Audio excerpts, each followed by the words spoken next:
Oh, I got Chi Chi on me. Just a second.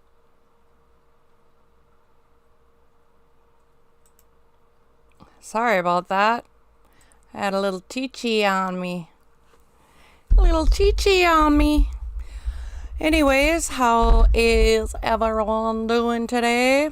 We got some news to go over, it looks like. So let's get into it without further ado. Grab your drink of choice, and I will put Chi Chi on to entertain you. So off with me and on with him. And we'll get this on. Wrong one. All right, hang on. I want to talk about the nuclear stuff, but give me one moment here.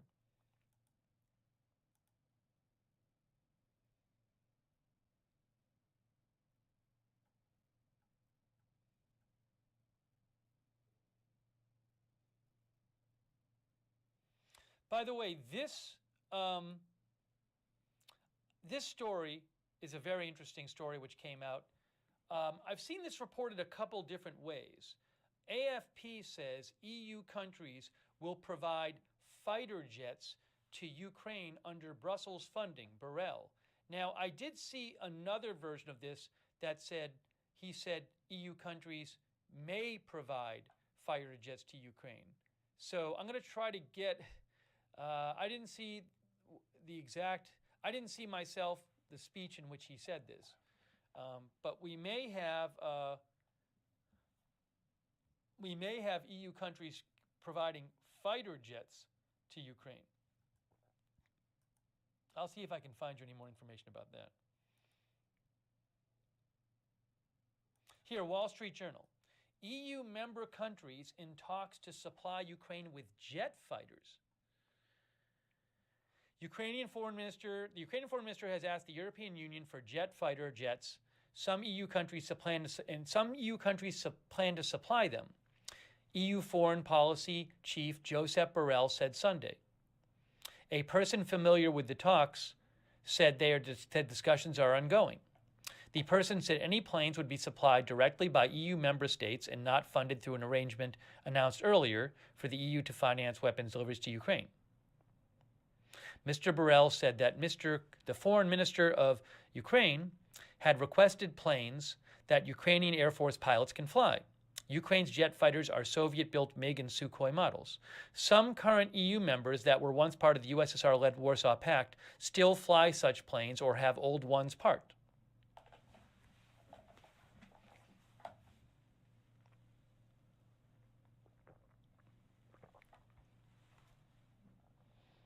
That's from Wall Street Journal.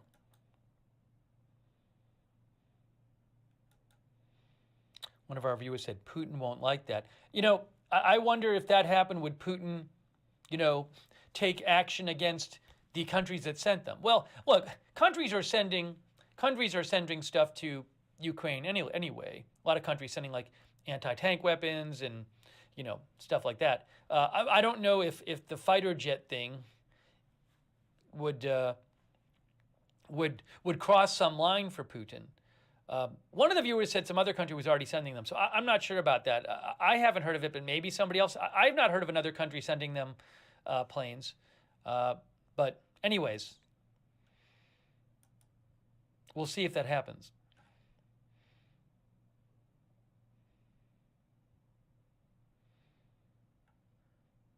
Okay, let's talk about the nuclear thing.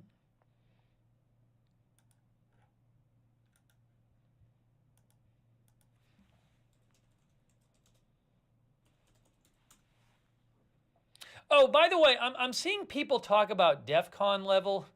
As I understand it, DEFCON level is classified. There's all these sites out there that claim to know the DEFCON level. I believe it's classified. These sites never say where they're getting this information that the DEFCON level is going up or down. They just post it. And I did see this as well. Look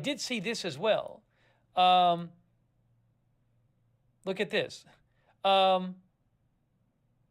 DEFCON warning system, which is a very popular Twitter account, right? And they post a DEFCON level, but look what they said, February 22nd. This account, DEFCON warning system, said on February 22nd, the U.S. military's DEFCON level has always been, still is, and always will be classified. They would never release such a statement to the media.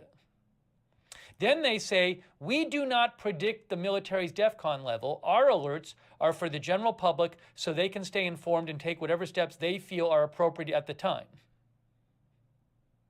So they're saying we're not giving you we don't know the actual level. That's classified. So just to be clear, I have never seen, I've looked for it, I've never seen like a site that reports the DEFCON level that actually says where they get it, and it's a reliable source. They just post it. Okay, so be careful with that stuff.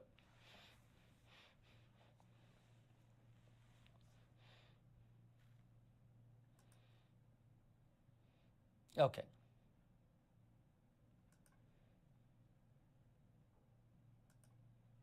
Hey, I want to say thanks to our moderators.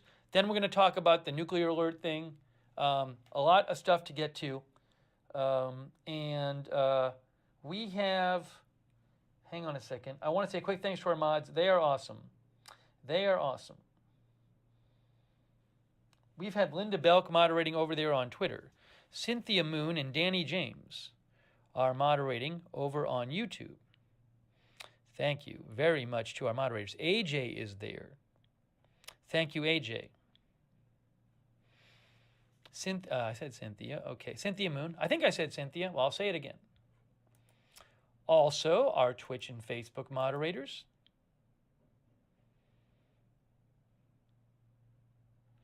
It is 11:40 p.m. Kyiv time. We have moderating on Twitch right now, Daily Disclosure, Idaho Star, Mark and NC, Muse, Papa Bear, Schultheis, Skinny Survivor, Tariag, and Toby. Something else we really need to talk about is the very serious situation with the Russian economy. If I have my facts right, I believe the Russian ruble has not been traded on the open market this weekend. And starting tomorrow, Monday, it's already Monday, Moscow time, but whenever the ruble market opens, it is believed that the value of the ruble on the market is just going to crash, and that there's going to be really big inflation in Russia. So I really want to talk about this. This seems like a super big deal because of the sanctions that have been put on Russia. So we'll get to that as well. Also, thank you to Roxanne Becky, who is moderating there. Thank you, Roxanne.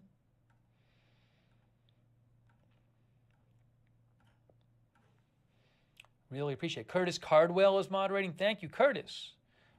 One of our new moderators. Thank you, Curtis. Okay.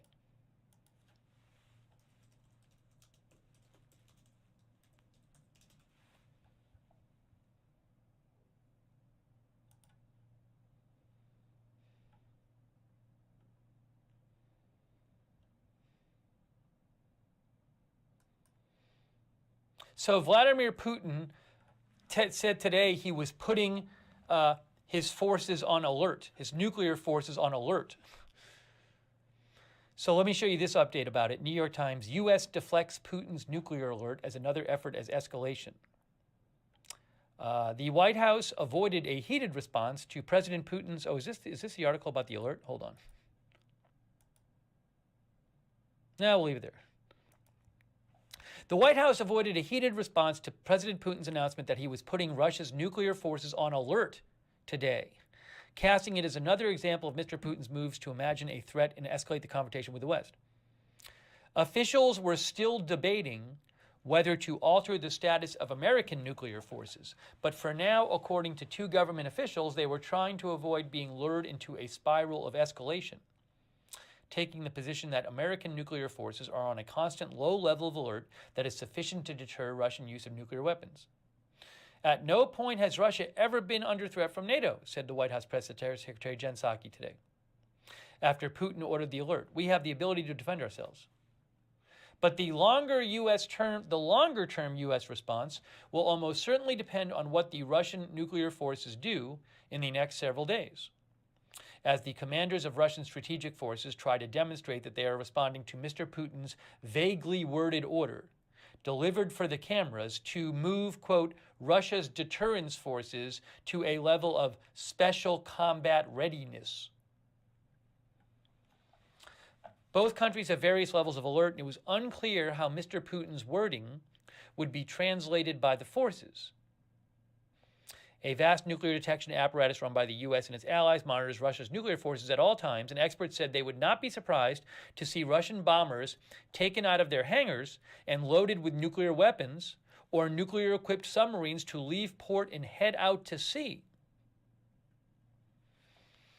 Both Russia and the U.S. conduct drills that replicate various levels of nuclear alert status, so the choreography of such moves is well understood by both sides. A deviation from usual practice would almost certainly be noticeable. So I'm sure all day the U.S. government has been observing the Russian forces. I don't know what they've noticed. They're probably not going to announce it publicly at this point. How are they going to notice anything when Biden's in his frickin' basement at his little house? The intercontinental ballistic missiles kept in silos by both nations are always in a state of readiness, a keystone to the strategy of mutual assured destruction that helped avoid nuclear exchanges at even the most tense moments in the Cold War. So they're saying both sides always, whatever the alert status, the ground-based forces are always ready. Mr. Putin's decision to put the forces on alert in the midst of extraordinary tensions over the Ukraine invasion was highly unusual and an escalation for the Russian leader, who several times in the past week has reminded the world of the size and the reach of Russia's nuclear arsenal. Several days ago, he warned the U.S. and NATO powers to stay out of the conflict, adding, "The consequences will be such as you have never seen in your entire history." Russia and the U.S. are limited to 1,550 deployed strategic weapons by the one remaining nuclear treaty's New START. Both sides also have smaller tactical nuclear weapons designed for the battlefield, though the Russians have a far larger stockpile of those. Okay, so certainly concerning, this vague nuclear alert. Our viewer Buggett says Putin is losing.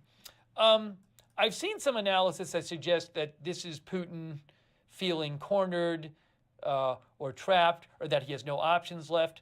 The expert consensus on this, widespread consensus, I would say from both experts and governments like the U.S. government, the British government, is that this the invasion so far is not going great for the Russian military,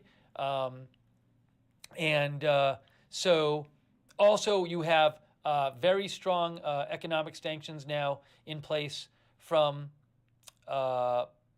your EU and U.S. EU and the U.S. and some other countries probably thrown in as well. I don't have the exact list.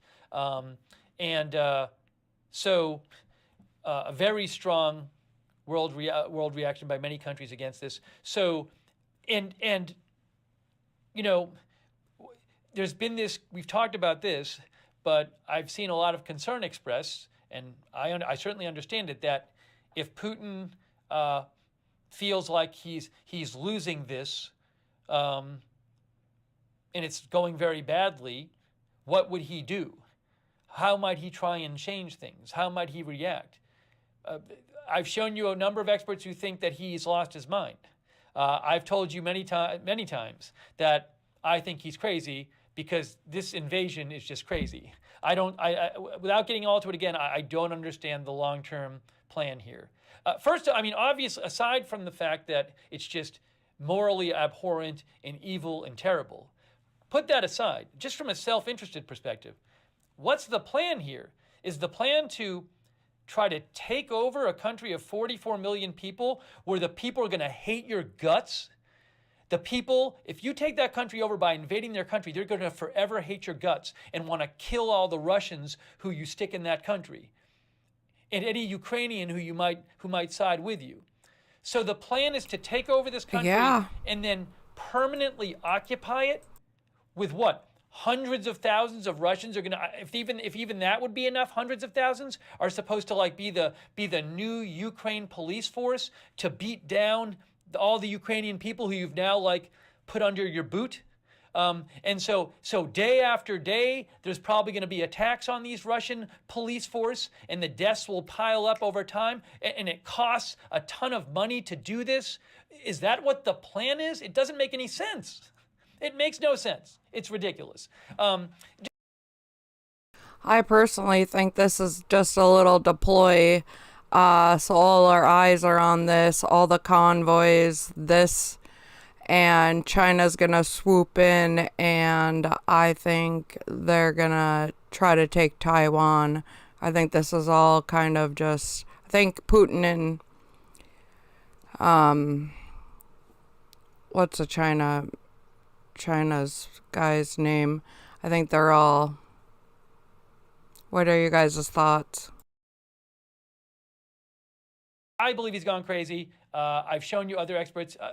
I'm not an expert. I've shown you experts who say who know about him and have met with him, who said and dealt with him, said they think he's gone crazy. So what might he do? I have no idea. But if he feels cornered, if he feels if he feels maybe his rule is at risk, if this is not going well. Every day this goes on, there will be more Russian soldiers who die, more Russian people who have a relative that's not coming back home. These sanctions are going to really start kicking in. Apparently, inflation is going to go way up in Russia, starting when the ruble starts trading tomorrow. We'll talk about that. That's not going to make people there happy. If he feels like everything's kind of falling apart and he's at... I heard they're exchanging their money for US dollars. What would he do? What would he do? I can't tell you. It's very, very concerning. It's very, very worrying to me and to a lot of people. So I and many others are very worried. Sorry, I look Very like worried. total ass today. Very, very worried.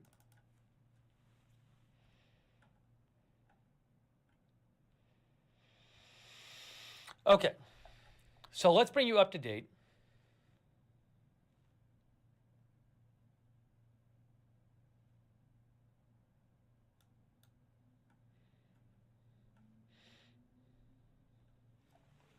And you can reach me at @LookNer on Twitter. Look at this. Somebody else talking about the drones. Somebody else talking about the drones. Simon Ostrowski. Not only is Ukraine using the same Turkish drones Azerbaijan had in the Nagorno-Karabakh conflict in 2020, it's posting strikes to social media much the same way Baku did. This is literally what I was just saying to you. Videos like this would make anyone think twice about traveling in a large column. I know I did when I was in Karabakh. Simon Ostrowski is a reporter. He's with PBS NewsHour. He spent a lot of time on the ground covering the the Maidan Revolution in 2013, 2014. So, as I said to you, just in the last day, Ukraine started to post these videos on social media of their Turkish drones taking out Russian vehicles in these large columns. And look what else he says. I'm surprised the Russian military didn't take Turkish drones into consideration when assembling these kinds of columns, given its first-hand experience in Karabakh, where they have a peacekeeping force, and surely have analyzed the Armenian defeat of 2020 closely. The drones played a huge role in the 2020 conflict between Azerbaijan and Armenia. So it's certainly, I would think, concerning for the Russians that you have these repeated drone strikes apparently going on from these Turkish drones operated by Ukrainian forces. Sirens in Kyiv.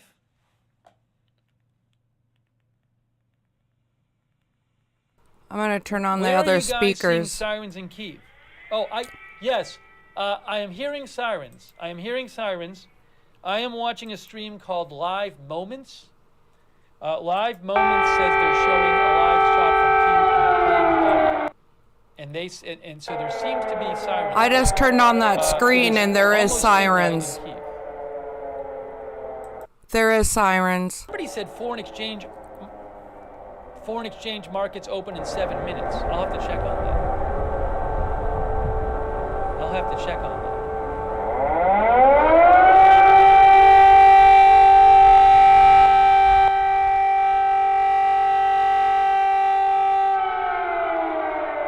Hang on a second here. Hang on one moment. Give me one moment. Should I turn it off or keep it on, you guys? The sound of the siren. I tried to turn it down as loud as I could. I can turn him up a little bit.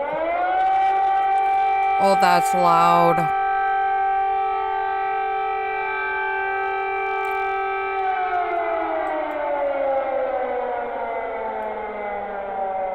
Hang on one moment. Just give me 1 sec, guys. I'm gonna turn him up. So then you guys could turn down your volume if you want.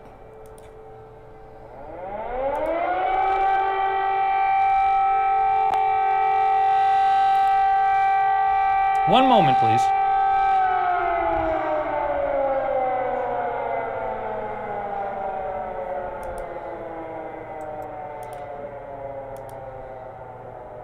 Just let me know what you guys want me to do, please, in the comments, and I'll get them.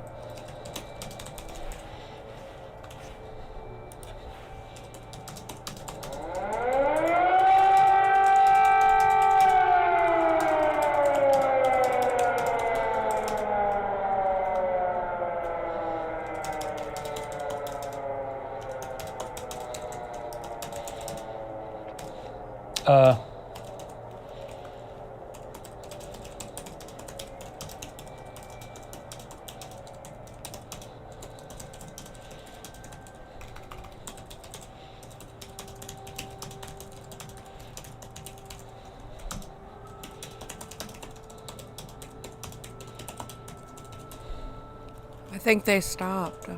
What does that mean? Oh no.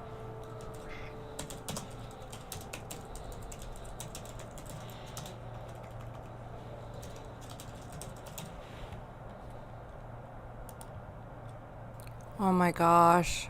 Hang on one moment. Last night was pretty good, so oh, this is terrible.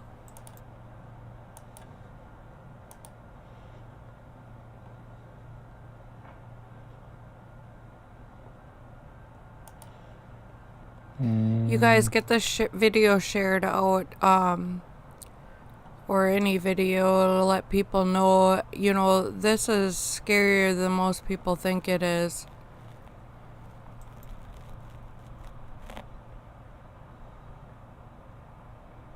I think it might be beyond Ukraine. I don't know. I mean, not right now, but what are your guys' thoughts? Sorry, give me one. I need to do one other quick thing here. Sorry. I think we got it. I think we got it. I had to fix something. Thank you. Thank you very much.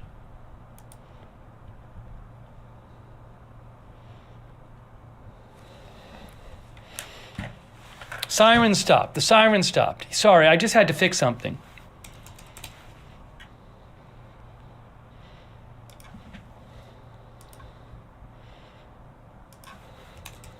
I'm also going to keep searching around for different videos. If there's any better videos, I'll throw them up for you guys.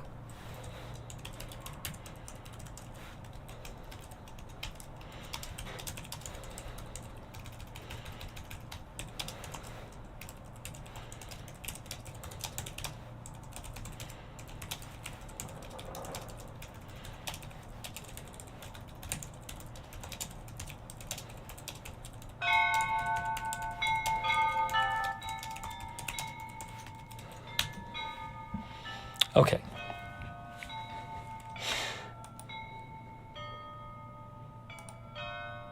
Sorry, I just had to fix something really quick here, guys. So I appreciate your support.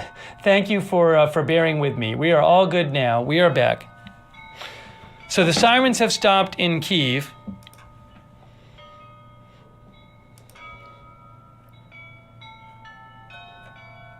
Oops.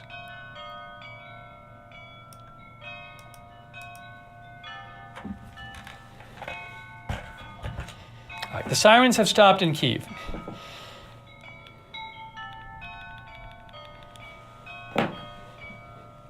Let's get back to the updates.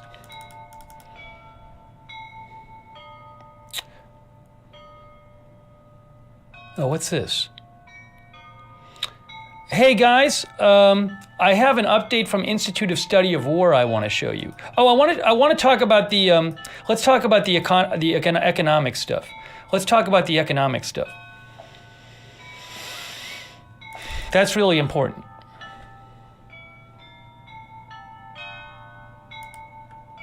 That's really important. But before I do that, let me just check real quick and make sure there aren't any other huge updates.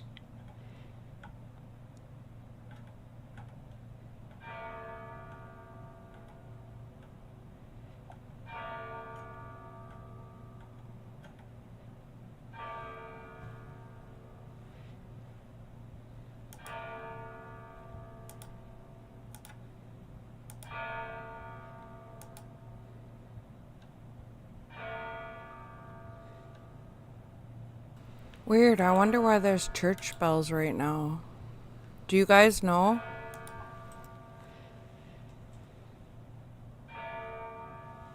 Oh, by the way, this was what some of you were talking about.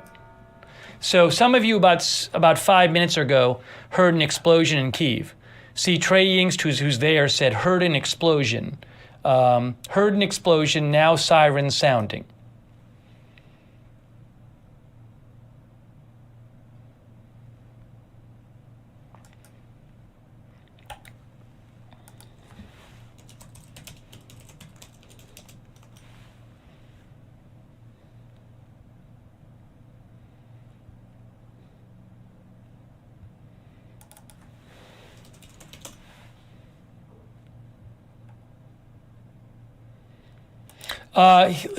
West targets Russia's defenses against ruble crash, bank run.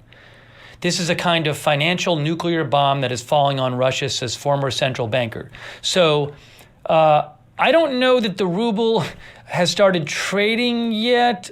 Somebody said the foreign exchange market is like open now. I'm not sure. Tomorrow, maybe I can find it like on Bloomberg. What's this? Tomorrow they might be in trouble.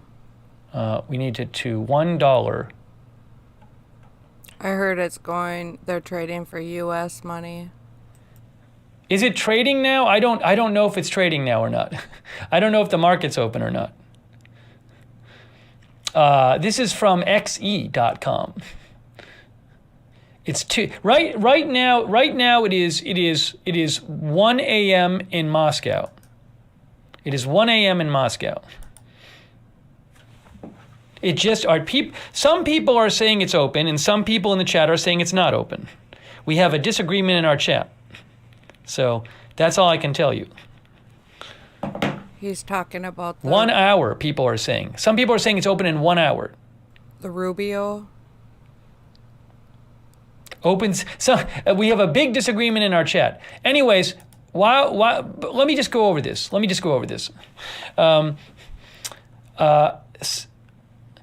Some people are saying it's open now. Anyways, I'll get to it in a second. Let's look at this. Politico. The West has tied the hands of Russia's central bank, rendering it powerless to prevent a catastrophic run on the ruble and the banking system when markets open on Monday. 2 days after President Putin launched his invasion of Ukraine, the EU, the US, the UK, and Canada all imposed sweeping restrictions on the Russian central bank that effectively prevented from deploying its $630 billion in international reserves to mitigate the impact of other Western sanctions. This is a kind of a financial nuclear bomb that's falling on Russia, said a former deputy finance minister and a deputy central bank governor. The war came and the money ran out. The money ran out sooner than the war ended, he said. On Thursday, according to the Biden administration, the new policies seek to undermine the central bank's ability to prop up its currency. That would stop Russia from using the playbook it used Thursday when it drew heavily on its reserves to avert a collapse of the exchange rate after it hit an all-time low of 89.6 rubles against the dollar, dropping like a rock. Once the foreign exchange markets open on Monday, the Russian currency is set to hit new record lows. With the currency losing value against foreign currencies, any imported goods and services will become extremely costly. Russia can print more rubles, but that would spark runaway domestic inflation and even sharper depreciation of the currency. With the markets open, the ruble will basically drop like a rock, said the Ika Korhonen, the chief of the Bank of Finland Institute for Emerging Economies. If the central bank is not able to intervene to prop up the value of the currency, this will create a lot of uncertainty, he said, noting that Russians were already lining up at ATMs to withdraw their cash.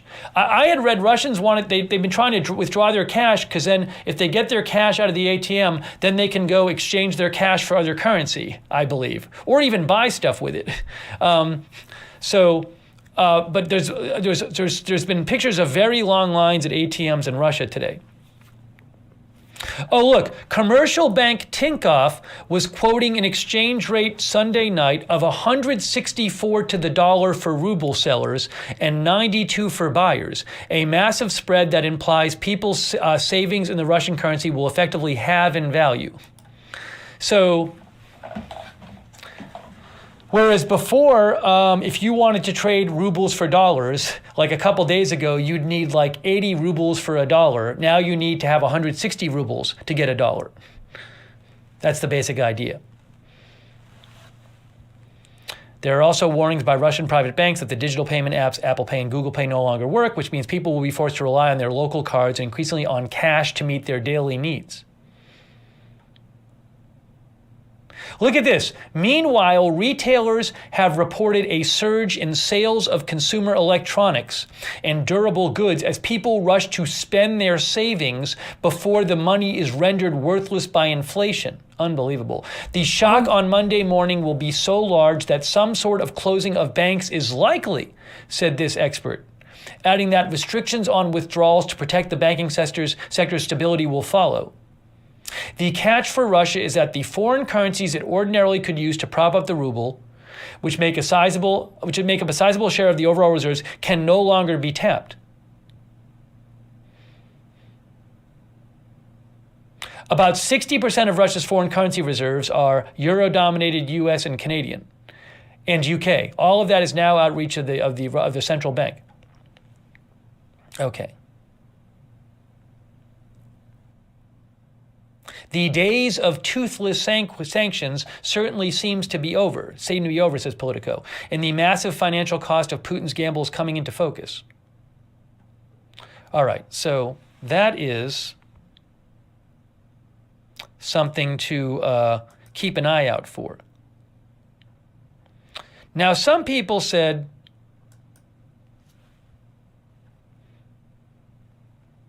hang on one second here. Hang on one moment.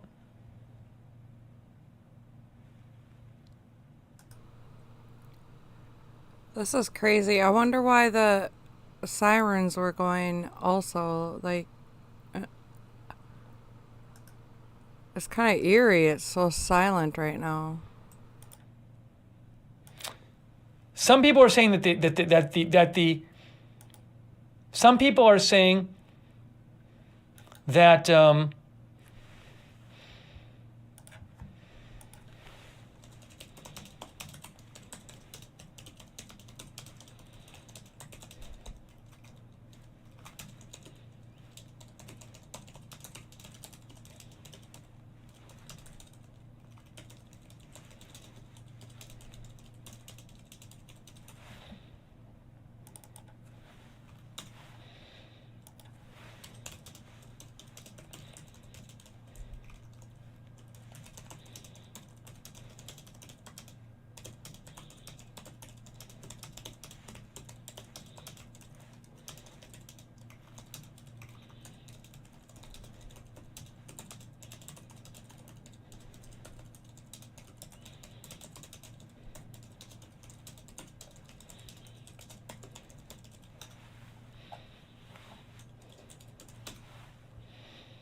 Okay, hold on.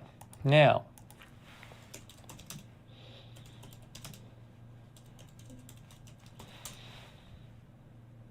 Bloomberg Markets. Bloomberg Markets. Ruble to dollar. Is it open?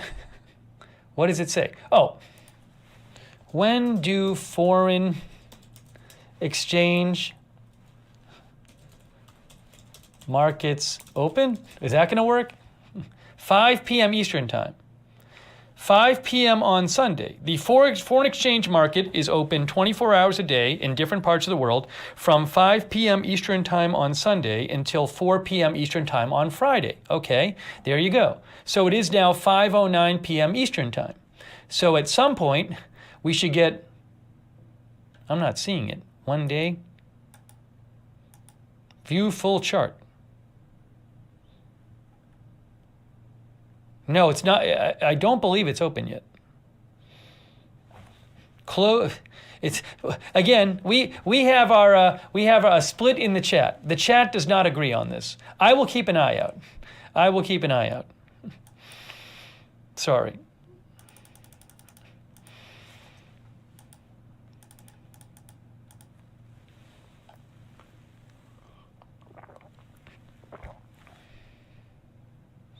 By the way, Live UA Map just posted this from Alexander. As John Marquis has already established, the explosion in Cherkasy, there's this large explosion we showed you earlier. Huge explosion. There's a video of it floating around in Cherkasy Oblast, Ukraine. The large explosion came from an ammo depot. However, this excellent find on the NASA fire map by That Funny M8 gives even more credibility to Live UA Map's claim that the actual video is days old. So perhaps that's an old video. People are saying check it in 10 minutes, check it in 15 minutes. I'll check back in a few minutes. I'll check back. I'll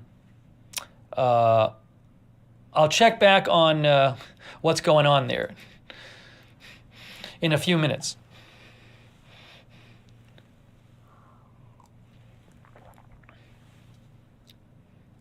A quick thank you, by the way, to thanks for all your support, Drew Saunders and everybody else. I do very much appreciate your support for the channel.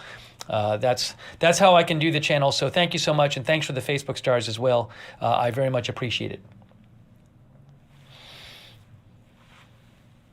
Somebody, one of our viewers, Fighter of Fu, said that they had seen a story that said the ruble had started to fall already, like 20% in early trading.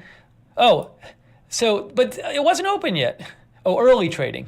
BNO News said Russian ruble plunges 20%, nearly 20% to record low against the U.S. dollar in early trading. But that was from a half hour ago. So it looks like it's going to go down more than that. Well, maybe. So we'll have to see. Here, look at this, too. Oh, hold on. Hold on here. Hold on a second. Hey, hang on a second.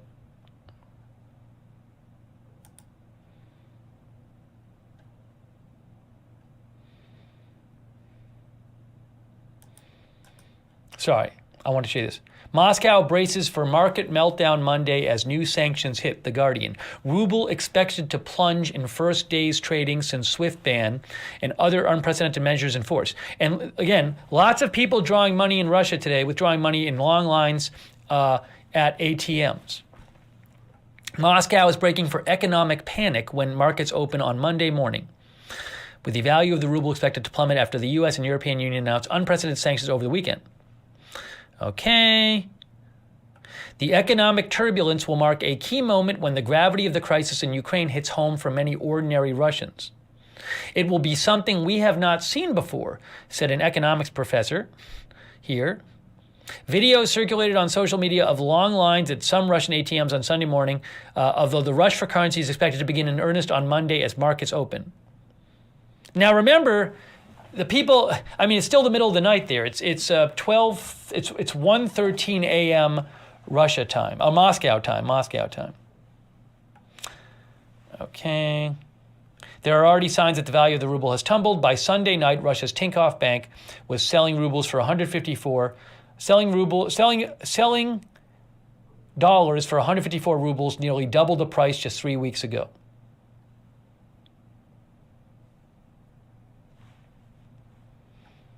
Okay.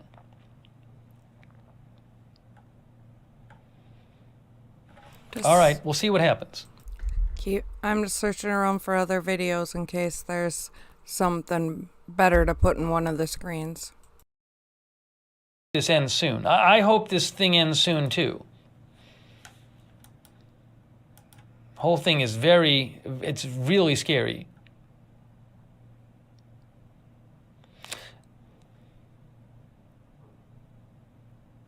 Intel Crab just posted this. Red and black attack. Currently, there's a staggering amount of aircraft on the ground at Moscow's Sheremetyevo International Airport. Has to be a logistical nightmare? What, at 1 in the morning? On ground. Oh, we didn't talk about this. There's all of these countries. I believe the entire EU has now banned Russia from its airspace. There's these many countries in Europe have banned Russia from their airspace now. So a bunch of flights are, I'm assuming, are getting canceled. So let me show you something about that.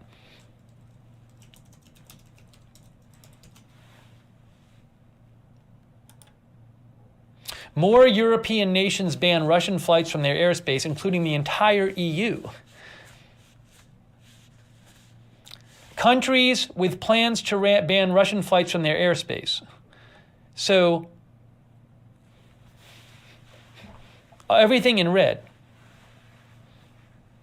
And there's other countries as well. But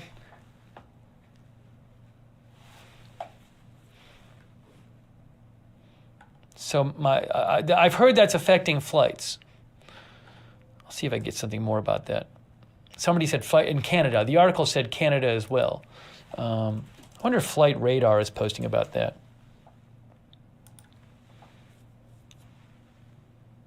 See, look at this.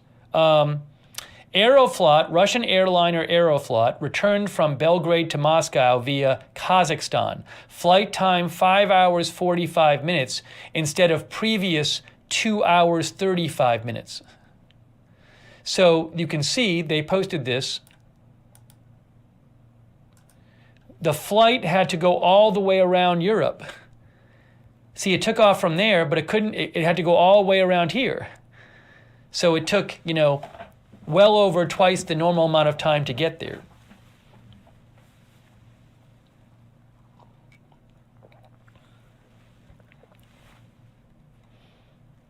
That's from Flight Radar 24.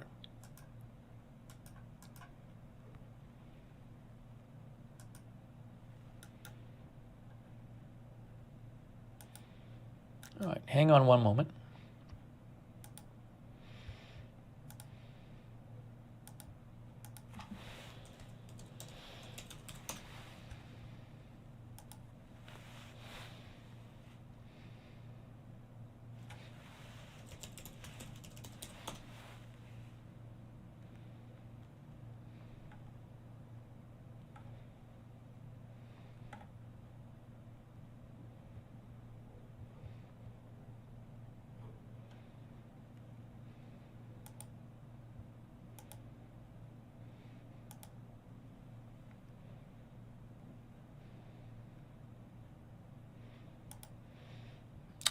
What's this? Denton Bell sent me this. Oh, look, Denton Bell sent me this. Here we go, guys. We have the rate, the exchange rate. Denton Bell sent me the Forex.com exchange rate. So, okay, yes, you see, it says 20%, roughly 20%, 17%. This is how many rubles it cost you to get $1. So it's up about 17% for the day, and we'll see what happens with this. This is number of rubles per dollar. So you have to currently spend 106 rubles to get $1, whereas before today it was like 80 something, I think. Let me see. Here's the chart. So look, you can see back in the middle of February, couple weeks ago, it was 75 rubles to get a dollar. Now it's 106 or something. So that's your chart. It doesn't go all the way down to zero here. So just to be clear, but you can see it goes down to 68 here on the y-axis. But it's really gone up a bunch, obviously. Well, in the last, I think the last closing was somewhere in the 80s, and now it's up to 106 to buy a dollar.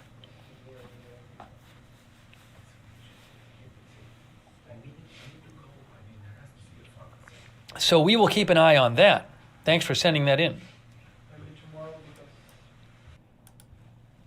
Got to mark that page down.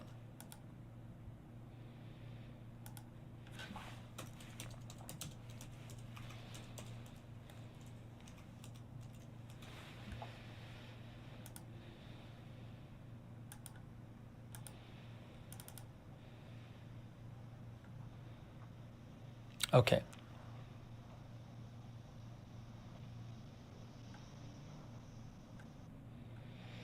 All right, let's get you some new updates here. Again, you can reach me at @Lookner on Twitter.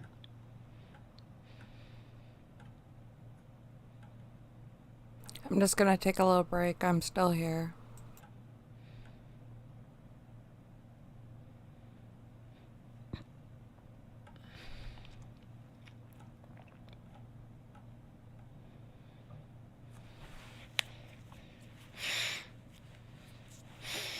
Our viewer, the Jericho Report, sent me this. This is from 13 hours ago. OSINT Technical posted this. OSINT Technical said, this is pretty interesting. Chinese state-affiliated media is posting a video of Chinese students in Kyiv asking for peace. It's not outright pro-Ukrainian, but it definitely does not paint the Russians in the best light. China seems to be trying to kind of play both sides here. So, for example, they abstained in I believe in the UN Security Council resolution that was supposed to condemn the invasion. But at the same time, they've said things to the extent that they think that they think a country's territorial integrity should be inviolable. So, and they want this to be worked out diplomatically. So, yep, I totally by no means agree, have they been openly critical of Russia, but they've been.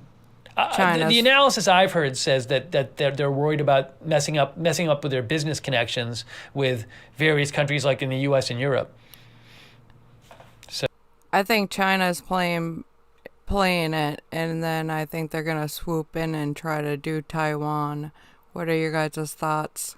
Says again, you have to remember that this was most likely approved by the Chinese state-backed editorial board. There's an implicit backing of the message here by the Chinese. One of the Chinese experts I know, he said, says it's unexpected and interesting. I would surmise that China is a bit weary of Russia's reckless behavior. They probably expected this would be quick, and it is not. Adds, we should not take away too much from one video. I will give my theory. I first said this a week or two ago. We first heard somebody in the Chinese government say something to the extent that Russia should not invade Ukraine, something like that. And my theory, I said then, and I'll say it again, my theory is that the lying authoritarian of government who lies about everything and it locks up millions of Uyghurs and tramples on human rights and controls the internet and lies about everything and all of this stuff, and then takes people's freedoms away in Hong Kong that they'd promised they kept, and then just obliterates the human rights in Hong Kong. And I could go on and on and on. And Tibet and all this. Anyways, the lying authoritarian government in China is worried that their buddies, the lying authoritarian government in Russia, is going to collapse. That's my theory. My theory is they looked at this and they said, whoa, if he's crazy enough to invade, then he's going to collapse his government, and we're going to lose. We're going to lose our buddies in lying authoritarianism and doing all kinds of evil, awful stuff around the world. We have our buddies, our big allies, Russia. We're going to lose that. That's my theory. I'm sticking with it. My theory on why they've kind of been waffling on Russia is because they're going to lose they think they might lose their lying authoritarian buddies. My theory's a little different. I think they want to invade Taiwan. Government, I know they're lying authoritarians, but who trample on human rights.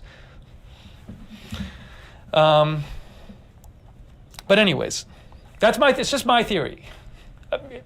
I think it's a decent theory, but that's just my theory.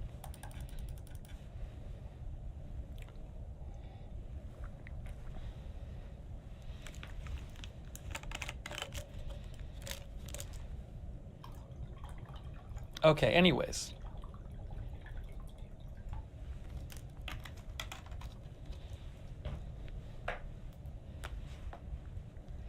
It's funny. You know what's really funny? It's really funny when you say something that's just an obvious factual truth, like China's government lies all the time and is authoritarian and tramples on human rights, and Russia's government lies all the time, is authoritarian and tramples on human rights. These are just obvious facts. And then you get comments in the chat like, oh, CNN Steve, and I thought this was agenda free.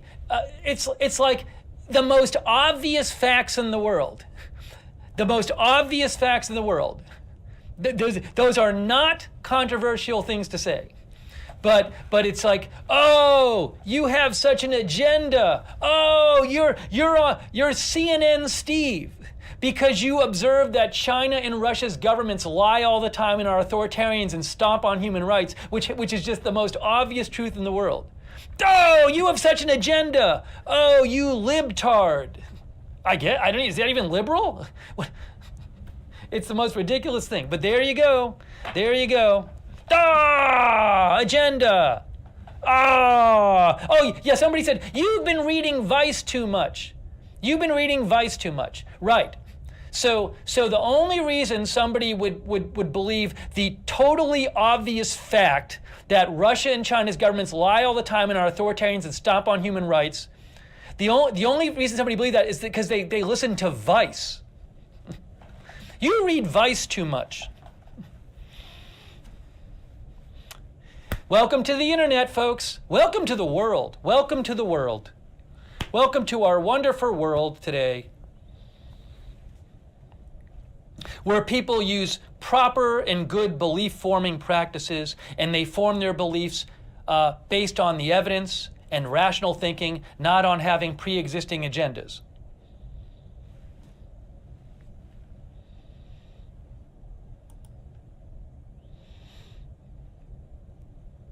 Okay. Anyways. Welcome to the world.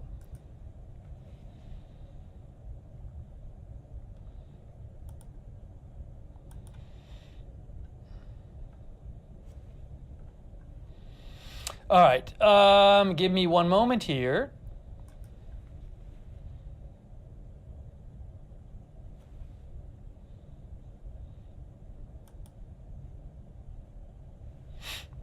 Okay.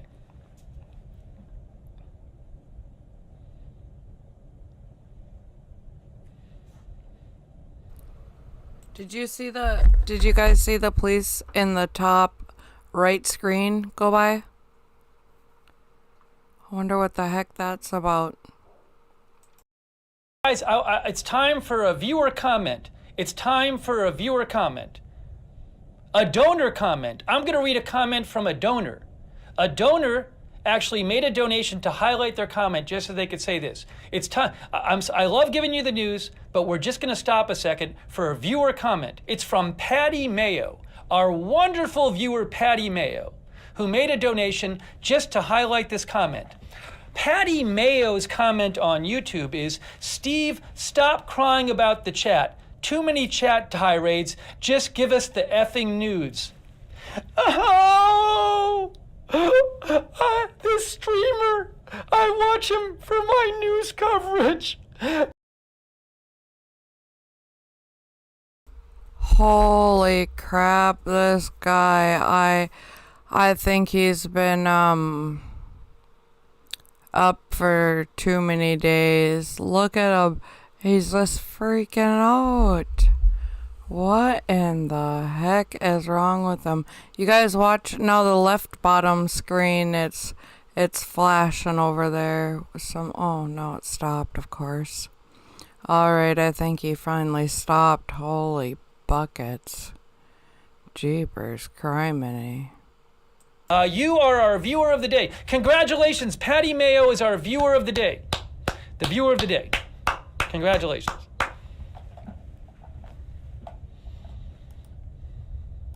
Welcome to the internet. This is what I have to deal with all day.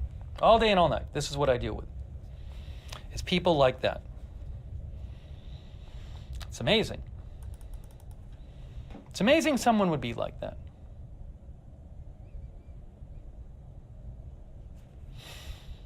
Okay, can we get back to the news now? I'm trying to get back to the news. You guys are just posting stupid stuff. If you guys would just stop posting stupid stuff in the chat and being rude, I could get back to the news. How does that sound? Rather than whining, just be quiet. And then I'll get back to the news. Just stop annoying me. If you stop annoying me, I'll stick to the news.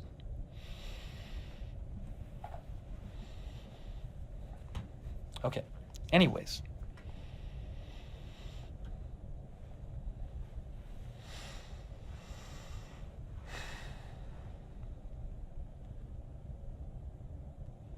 You know, we haven't talked about this yet. We haven't talked about one. It appears Russia may have taken over the city of Berdyansk. We should talk about Berdyansk because we haven't talked about this. Conflict news. Did Mark McKinnon post this? Let me get the original post here.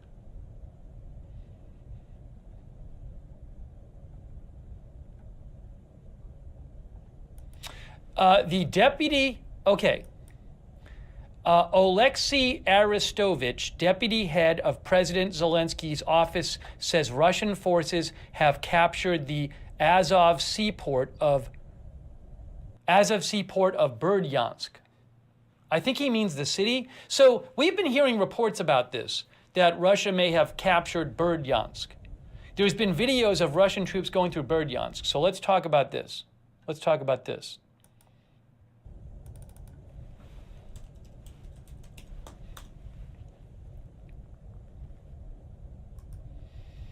Okay, now.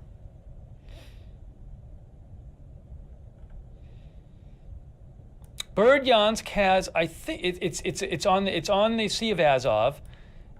Here it is here, and I believe. Well, I think the population is it 30,000 or am I just misremembering? No, actually it's bigger. It's 113,000 people. 113,000 people. So I'm going to try to get you some more information about Berdyansk.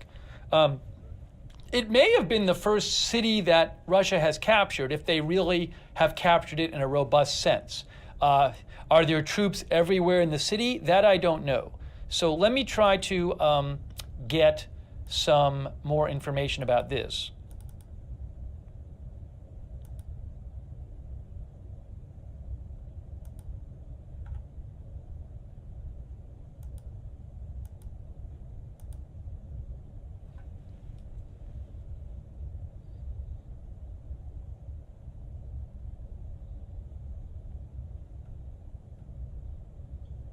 Hey, what's up with the ruble stuff? Why is the ruble... Has the ruble, stopped trading? See, now it just says 0, and it doesn't seem to be moving at all. Isn't it supposed to be open?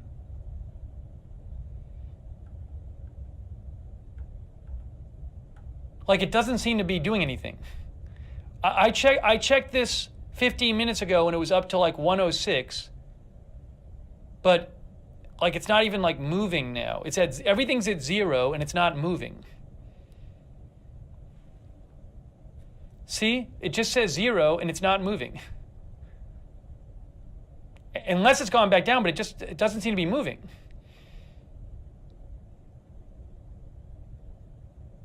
Or maybe it's trading. Or maybe the site isn't working. I mean, we were just looking at the site 10 minutes ago. I don't know. I'm going to try to find out.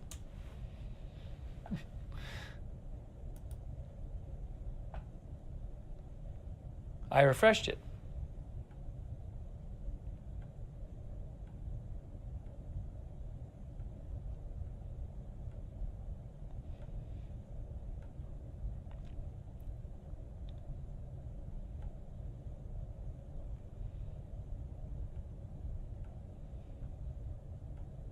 I see other people posting about it. Let's try this.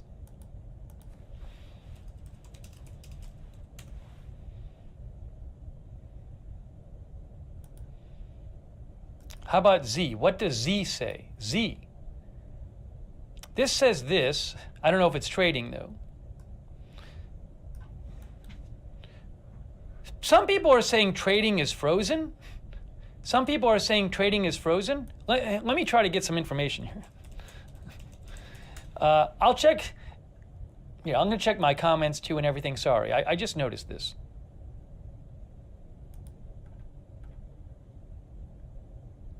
Oh, guys, by the way, Marco Rubio just posted. I want to show you this. Our viewer, Rockley, sent me this. Marco Rubio. It's a mistake to view Putin threats as just posturing. If they find themselves losing in a conventional war, Russian military doctrine calls for escalation to force negotiations by using non-strategic short-range missiles, artillery shells, and landmines with nuclear warheads. So that's what Marco Rubio just posted. He is the vice chair of the Senate Intelligence Committee. He just posted that. Ruble trading, Primal Plasma said ruble trading is closed on forex.com, sell only. All right, I'm going to try to find out what's going on with the ruble. Per Bloomberg, okay, hold on, guys, hold on, hang on one moment. We'll find this out. Hang on one moment. We're going to figure this out.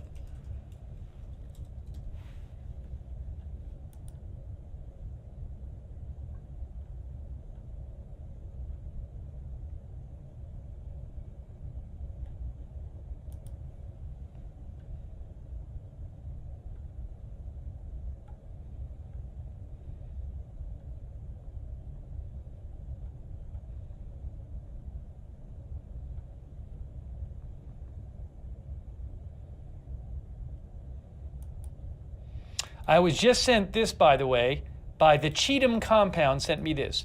The U.S. for the first time has approved the direct delivery of Stinger missiles to Ukraine. The decision comes on the heels of Germany's announcement that it will send 500 Stinger missiles and other weapons and supplies to Ukraine. That's from AP. The U.S. for the first time has approved the direct delivery of Stinger missiles to Ukraine as part of a package approved by the White House on Friday. Did this come out today or Friday? It says 18 minutes ago. I don't know if this was known before.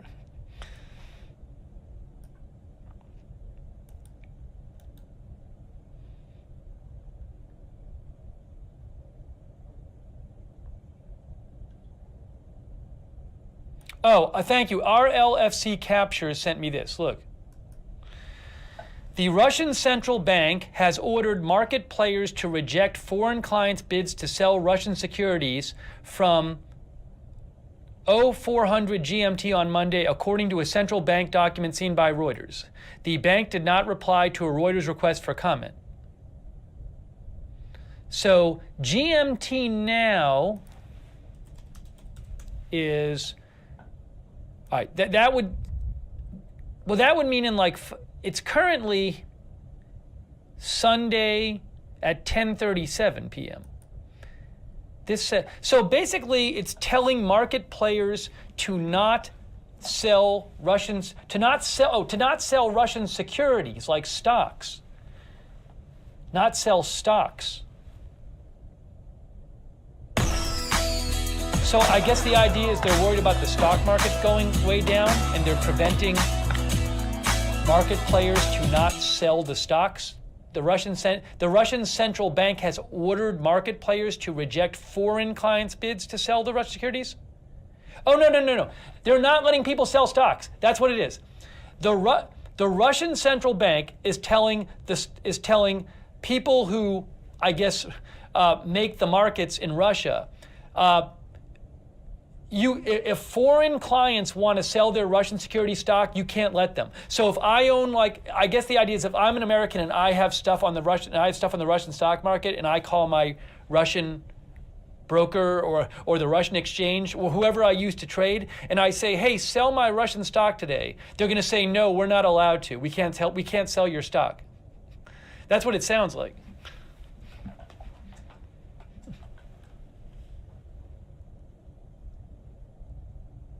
Right? Because it's the Russian central bank has ordered market players to reject foreign clients' bids to sell Russian securities.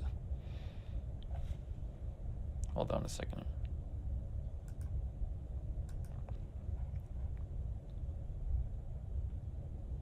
I don't know how. I mean, securities can mean.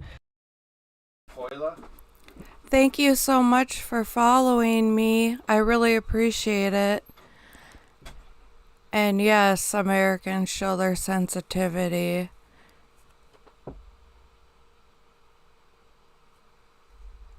I agree. This is terrible. This is really terrible. I pray for everyone. I'm so sorry. I hope you're safe.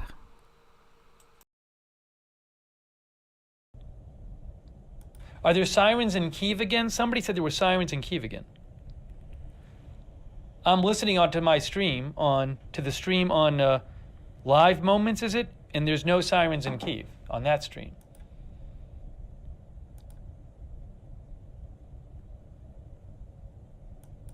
Is this new? I saw that yesterday. Or this morning.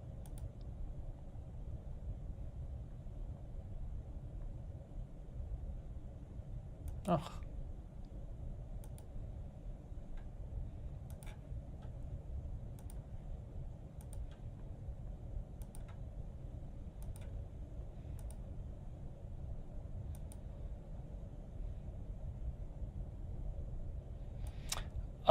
What is this here? Our viewer sent me this. Hang on, folks. There's got a lot of stuff getting sent to me. Who is this person? I don't know that person, so I can't really pass that along because I can't. It's.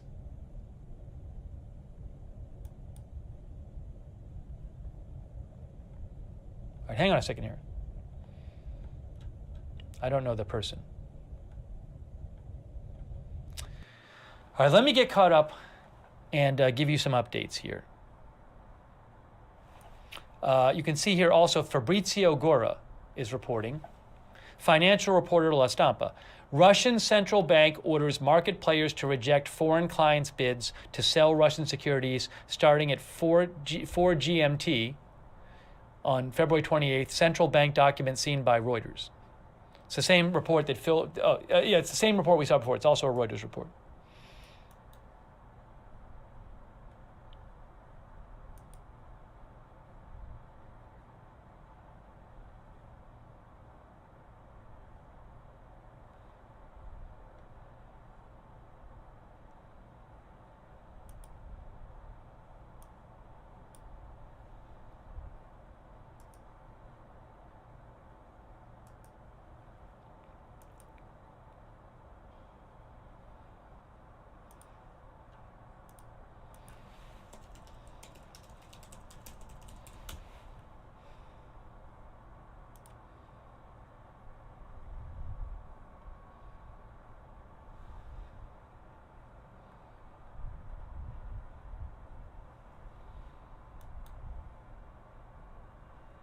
Okay.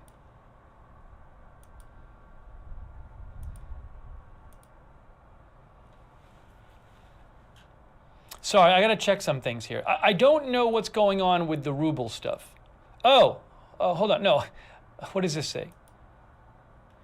Yeah, I don't the ruble stuff, I'm not sure. I got to catch up on that too. I'm a little confused because it was trading. Yeah, see, it's the ruble market's supposed to be open. This is forex.com. About 20 minutes we checked it, and the price of the ruble was up to 106 or something. And then I checked it again a few minutes later, and it just stopped. Like it's at least on this site, it's not trading. It's just stuck. It's stuck at zero change here. So I don't know if something's happened with this, and I will try to find out something about that for you. I'm literally looking at the Bloomberg site right now, and they haven't posted anything on their site.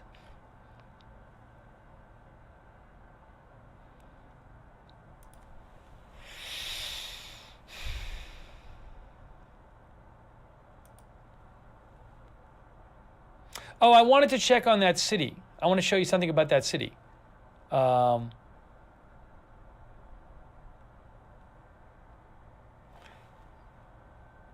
Ukraine Report, who I follow for Ukraine stuff, they're saying Russian ruble trading at 106.9975 per dollar on EBS. Somebody said they sent me a chart on Twitter.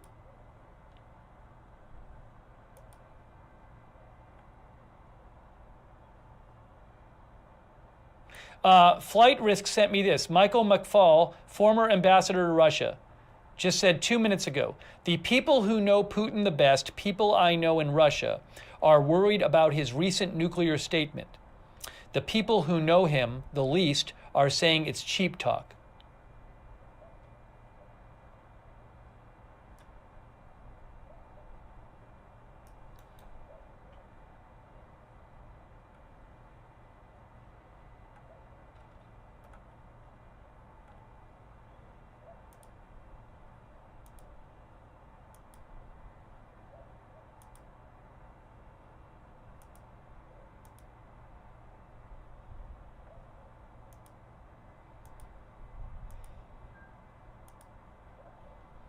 Hang on a second here.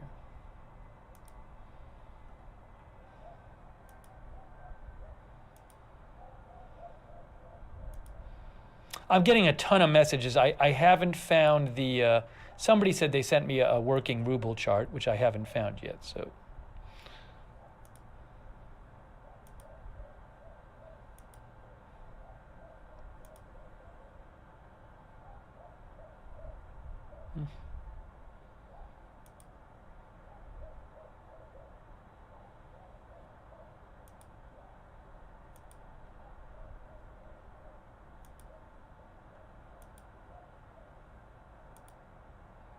Yeah, sorry. I don't know where it is. I don't know where it is. I've been looking.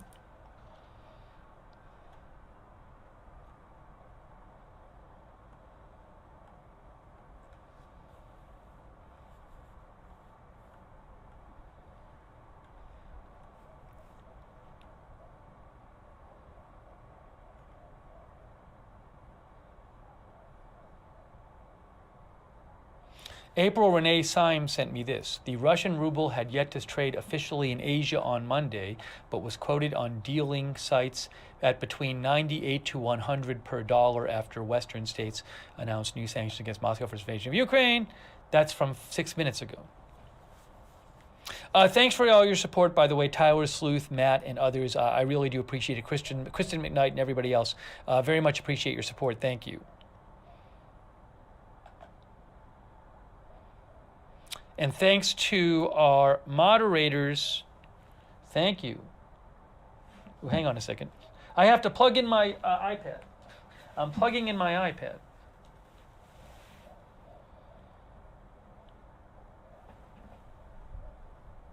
Thanks to our moderators. We have Danny James has been in there moderating. Let's see. Cynthia Moon is moderating.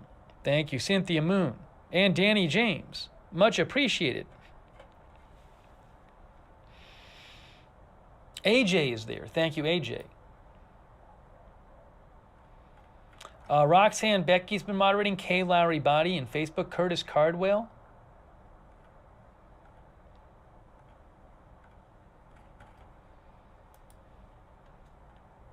Our Twitch mods, too.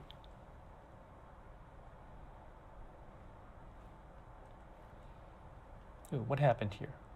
I need to do this. Where is... I messed up the panel. I messed up the panel so I can't see the mods. How do I get it back? How do I get it back? Let's see. Sometimes I do this, where I go on Twitch and I look and the mods disappear. Oh, here it is. I think expand. users. There it is. Hey, by the way, I'm probably not supposed to do this, so I apologize if this is the wrong thing to do. I do see we have a staff member from Twitch in the chat, so I appreciate you watching. For some reason today on Twitch, the stream is working fine. The channel seems to have been shadow banned on Twitch. If you search for the channel, it doesn't come up.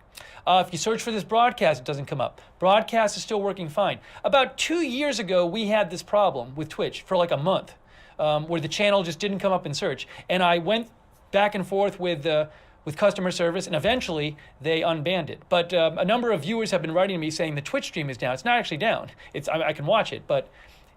So if I'm not supposed to do it this way, ignore the staff member in Twitch. I'm sorry for bothering you. If this isn't cool to be doing it this way, forget what I said. I'll go through the normal channels. I'm just letting, if you can help, it'd be great, because we have a lot of people who want to watch this, and people are writing to me saying, I can't find your broadcast, but it's there.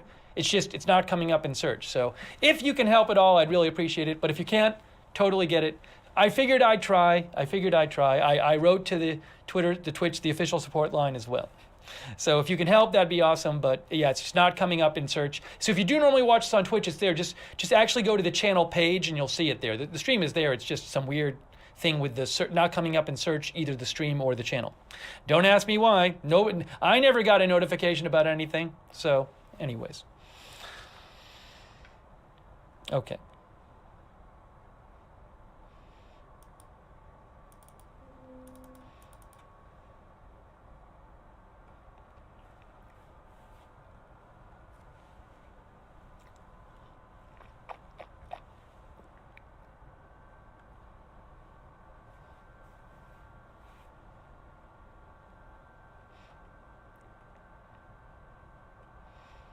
All right, let me just do this.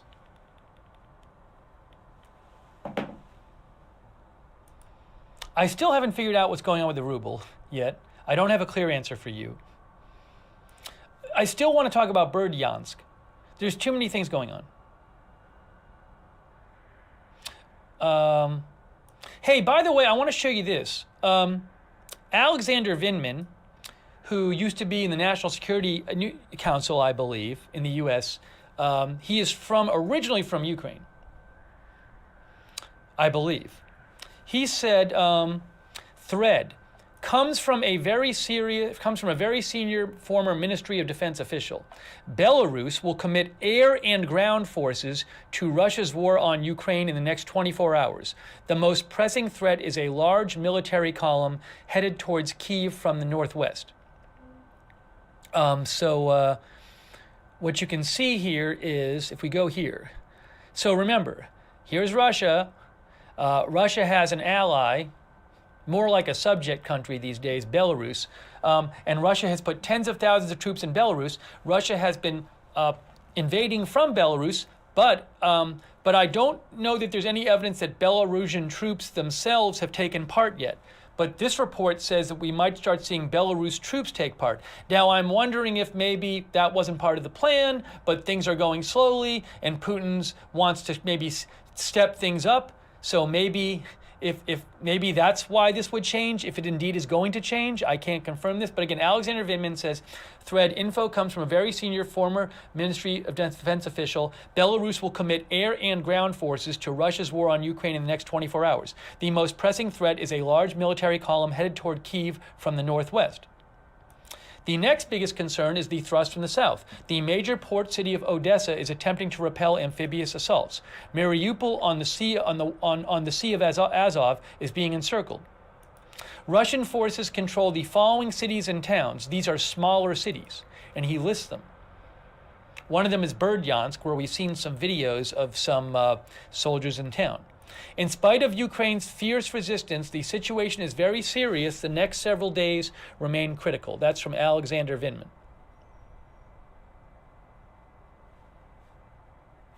Hang on a second here.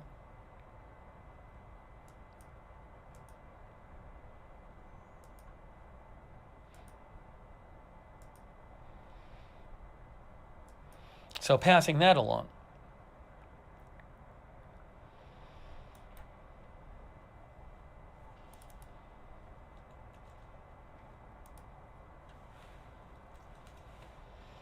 Okay, hang on a moment here.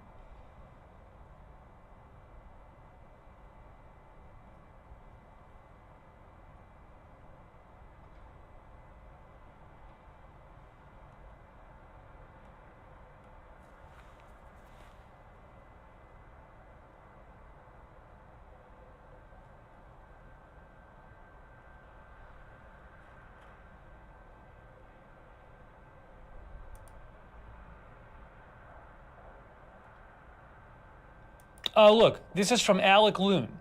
Berdyansk has been captured by Russian troops, the mayor says. Suddenly, the land bridge to Crimea theories aren't looking so far-fetched. I have something to mention about this. So this is Alec Loon. He posted about a half an hour ago, and these are apparently Russian troops walking down the street in Berdyansk, which is on the Sea of Azov, on the southern coast.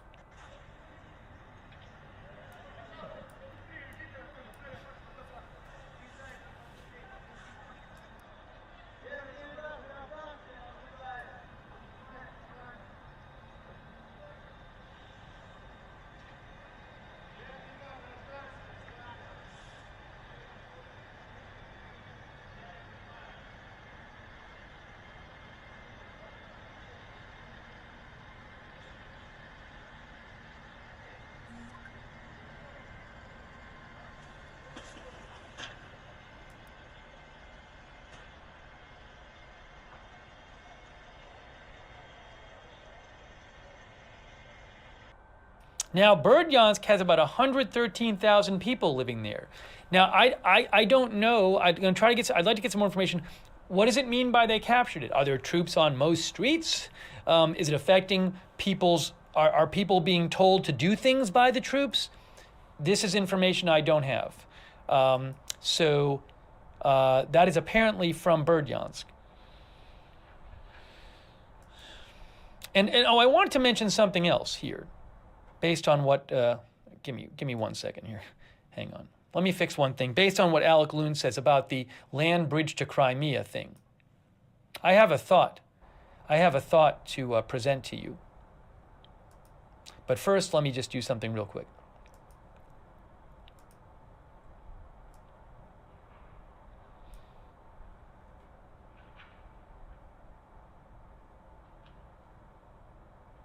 Here is my thought.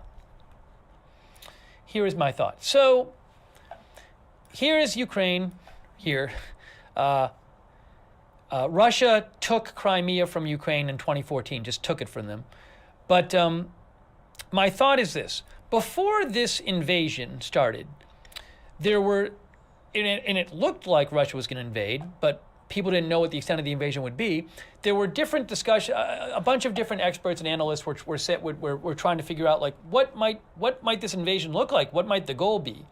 And there's a bunch of different, I would say, you'd read lists of like possible invasion scenarios, and there were some of them were pretty common.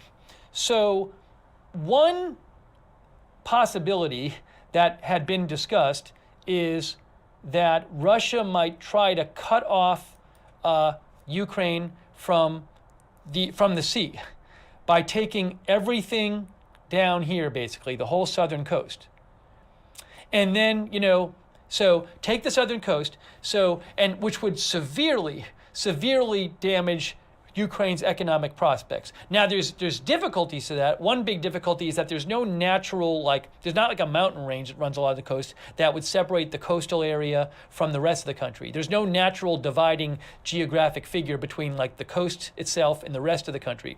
That's an issue. But anyways, hear me out on this. So clearly Putin intended originally for this to be a massive invasion. He's been trying to get to Kyiv. And there's been attacks across the country. So, but is it possible, could we see a world in which Putin says to himself, like, this isn't going as well as I hoped. The people, I don't want to occupy the country. People are going to hate my guts. Let's just cut our losses and grab some land. And is there a world in which Putin would maybe try to take the southern coast and not even take Kyiv, and he's already taken some extra land, I believe. He's moved troops into the to the area of eastern Ukraine where the Russian-supported separatists were, in the Donbass region there. So basically, the idea is he would just take this land here and then leave, and it's like, see, I've taken this huge chunk of Ukraine. They're much worse off than before. I mean, you could argue against this. Is there a world in which he planned a bigger invasion, but it's not going well, so he decides to cut his losses and take some land and just be done with it? Again, there's all kinds of problems with that, because you could argue, well, he's still going to have the country's going to be an outcast country. It's going to have all these sanctions on it. There's bad things about that too. Then it's like a costly occupation even of just this, and you have, so there's all that stuff. But I'm just wondering if maybe, because this was a scenario put forth by a number of experts as a possible one. Just throwing it out there. Lola thinks Putin is too prideful to do it. Somebody else says that the problem with that is he doesn't get to replace the government of Ukraine. The whole replacing the government, though, is just a crazy thought. So I don't know. I mean, he seems to think he can. Maybe he'll change his mind. But the idea that he's going to put in a different government, no one's going to want to listen to it. The only point of putting in a different government is if you can force the people in Ukraine to listen to that government. But to do that, you're going to need like a giant occupying force. So this is what, I mean, as we've gone through this. So I just wonder if we might see, something less. One of our viewers said he won't settle for southern Ukraine. They've given too much in this war to settle for that. By the way, that would be a huge deal. That would be an enormous deal. And again, there's issues with it. I don't know if it's really defensible and all this stuff. So there's all these issues that can be raised with this. But just if someone had told you 2 months ago, if they proposed the idea that Putin would cut off Ukraine from the sea, you'd be like, what? That's crazy. So anyways, again, if you look at the different, I've shown you a bunch of research papers in the last month or so where experts look at different ways the invasion could go, and that is one of the ones that's brought up. Although there are of course issues with it, and then you're talking about these big cities. Mariupol is 500,000 people, so they'd take over the city. I'm sure there'd be resistance. Odessa is a huge city with even more people. This is not easy. These things are very difficult, and there's all these arguments against it. I'm just throwing it out there as a possibility. All right, hang on. Let's get back to updates. Frosty Ryan says it's all madness. Can't rule out any actions that sound far-fetched.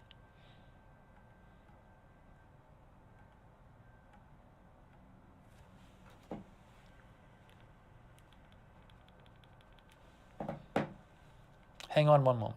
One moment, please.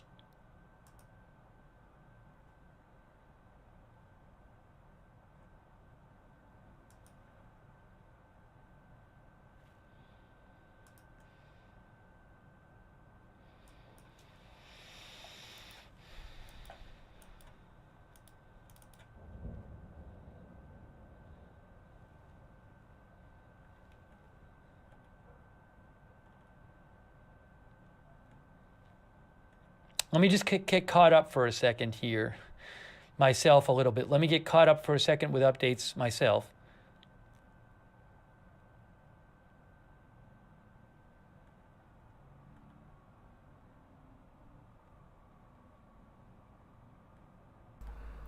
Well, I'm glad it's still pretty quiet for the most part for tonight. Oofda.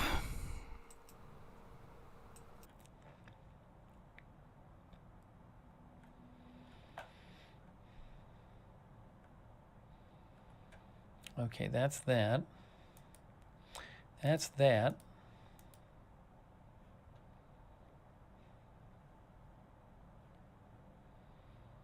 What is this?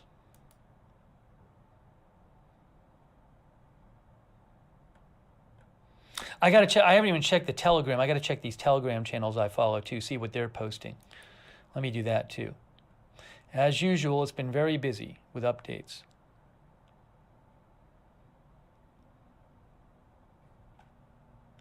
By the way, a lot of people have seen this. I don't think there's any bodies in this video that I remember. Let's see. Yeah, this is about a 4-minute video was posted in the last day of a Russian column that had just been devastated. This is not all 4. It's like 2 minutes. There's no bodies in this. I've watched it already. You can see that there's the Russian airborne column in Bucha, which is to the northwest of Kyiv, was destroyed apparently by artillery or multiple launch rocket fire.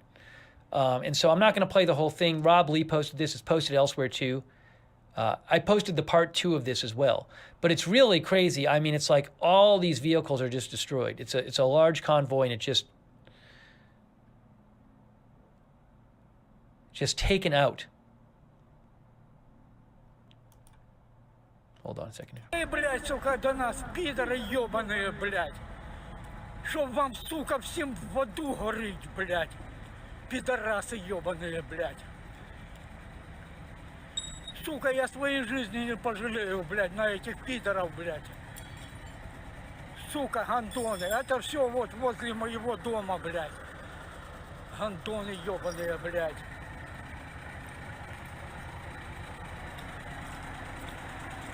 Я в долгу не остался, блядь, ребята, не остался в долгу.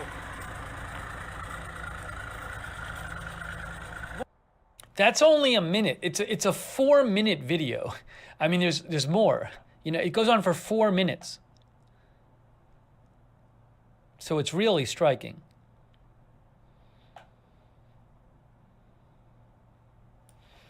Oh my gosh, that is terrible. Anyways, Rob Lee posted that version.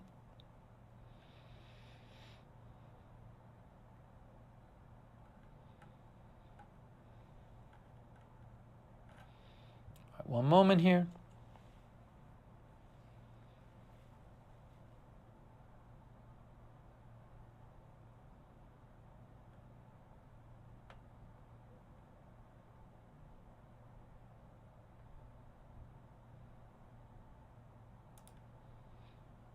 This is interesting here. So Russian state TV said today, Max Seddon, our submarines alone can launch more than 500 nuclear warheads, which guarantees the destruction of the U.S. and NATO for good measure. The principle is, why do we need the world if Russia won't be in it? That's Russian state TV today. Now, Lawrence Friedman said, alarming as this is, similar Russian media statements were made at the time of the annexation of Crimea. It is intended to convey maximum menace.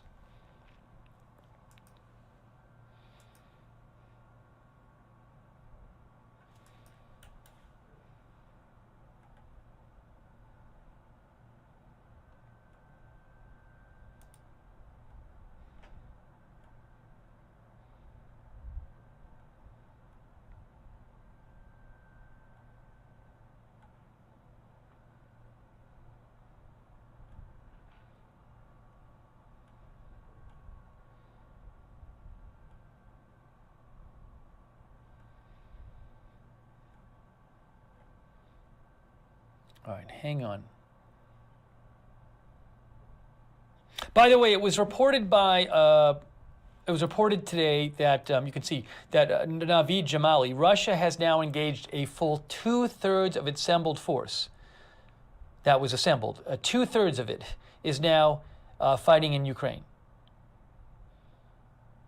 which is probably about roughly half of its combat military, half of its combat force, of its total combat force, roughly half is now inside Ukraine. That's about 2/3 of the force that they actually assembled on the border. One of our viewers says lots of distant explosions on Kyiv streams. I am listening to a Kyiv stream. I'm not hearing it on the one I'm watching. Are you positive? You know, sometimes the Kyiv streams, they play old audio sometimes. So I don't know. But I'm listening to one and I'm not hearing it. For whatever that's worth.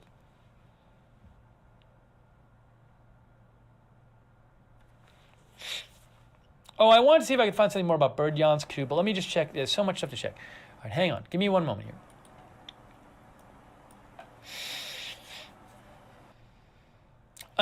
A whole other thing is now that these hard-hitting financial sanctions are going to take effect in Russia, the ruble, whenever it starts trading today, I guess maybe it started already, it's a little confusing, is going to be going up. Inflation's going to go up in Russia.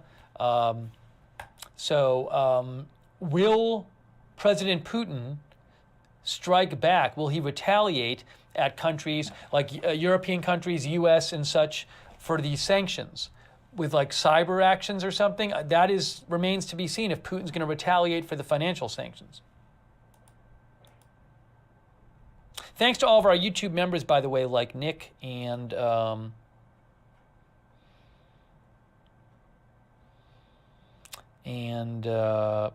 me, My Stealth, and I, and others there. The Big Cat, Epona, Natalia Abrams, and others. All of our YouTube members, really appreciate all your support. Rita, our YouTube members, thank you.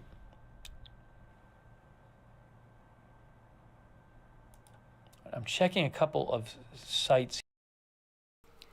I put the volume on for that Kiev one too, and it does have volume.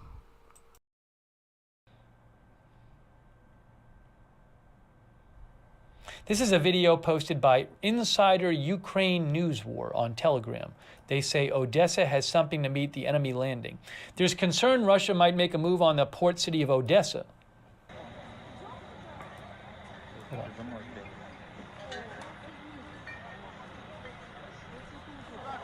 Molotov cocktails. Molotov cocktails. A lot of Molotov cocktails.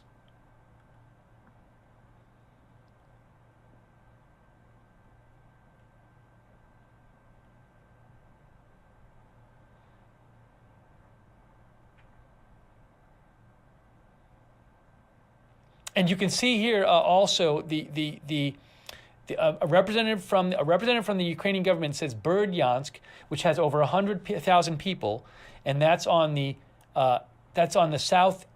southeastern coast of Ukraine. Berdyansk is occupied by Russia. They have taken Berdyansk. Apparently, that's what the government says. That's what the government says. The Ukrainian government says.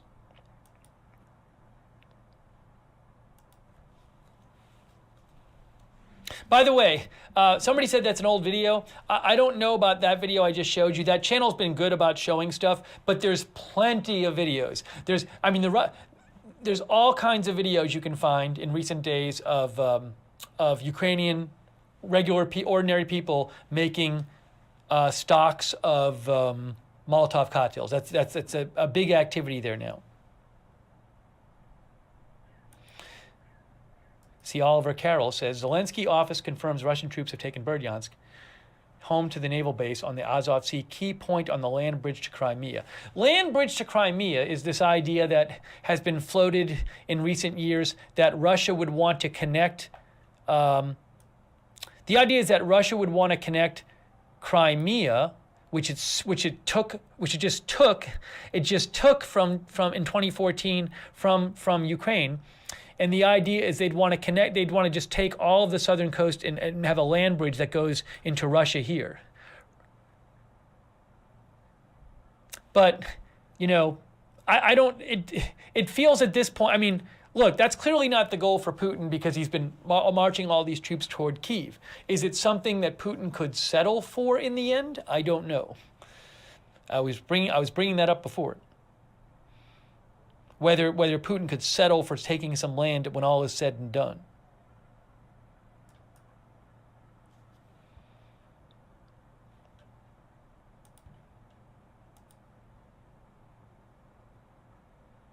I'm checking some of these other I have some Ukrainian outlets I follow on Telegram. I'm checking what they have to say.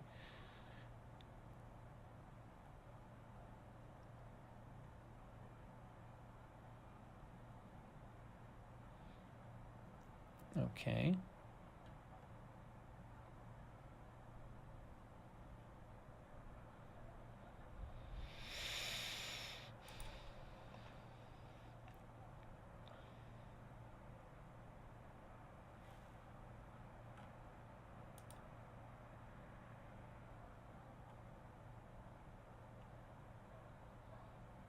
Let's look up Berdyansk and see what's going on there, if I can find anything.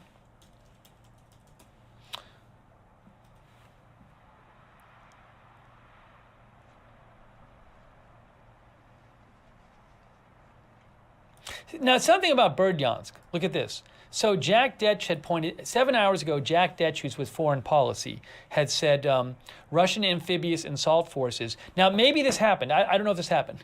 Russian amphibious assault forces have landed, a U.S. defense official said Russian amphibious assault forces landed just over 30 miles south of the Ukrainian city of Mariupol and are advancing toward the city.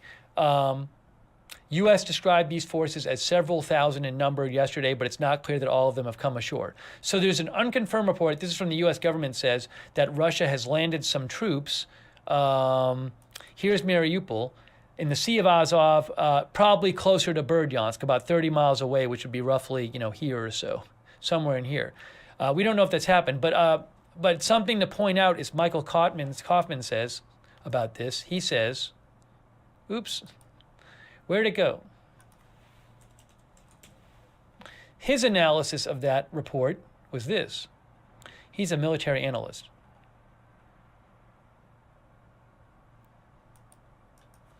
He says, we've been hearing about this landing being imminent for 4 days now. Maybe it finally happened.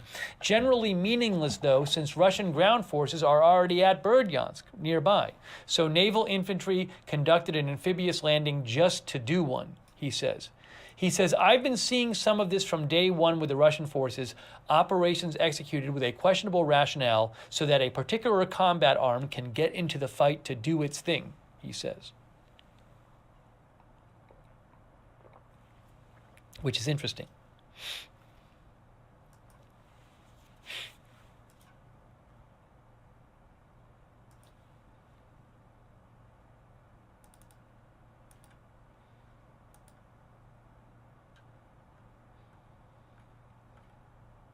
Flight Radar 24 is just posted. Current notices to air missions prohibiting Russian flights as of right around now. New additions since last update: Albania, Croatia, Cyprus, France, Hungary, Ireland. Additional notices to air missions from EU states barring Russian flights are expected.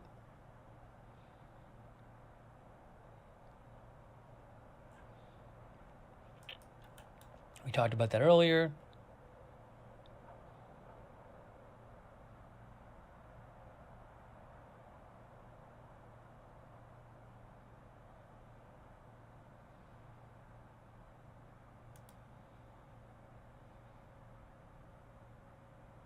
What is this? What is this? Look at this. So there was a report that came out today.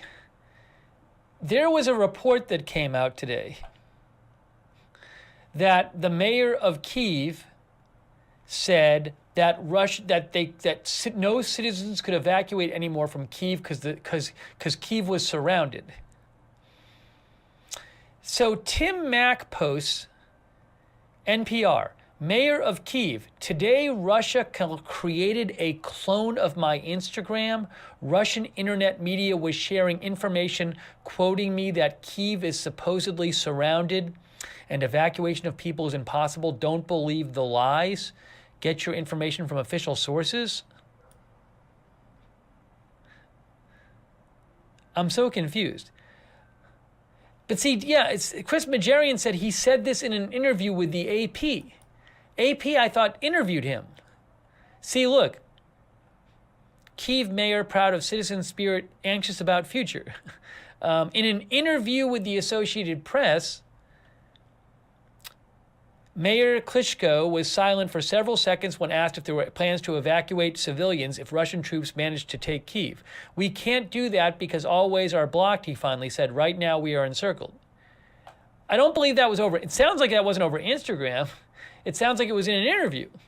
Now, maybe he said it and regretted saying it and is making up this excuse about the Instagram. I mean, that doesn't look like it's an Instagram thing. It looks like they were just talking to him. Unless they were doing an Instagram-based interview of some sort.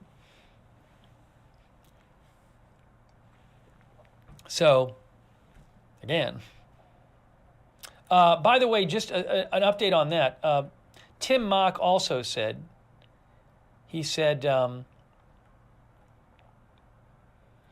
Tim Mock says, in reality, we won't know whether civilians can leave Kyiv until tomorrow morning because there's a curfew that's been imposed over the weekend. We should know in 12 hours because stories of people successfully leaving will begin to trickle out.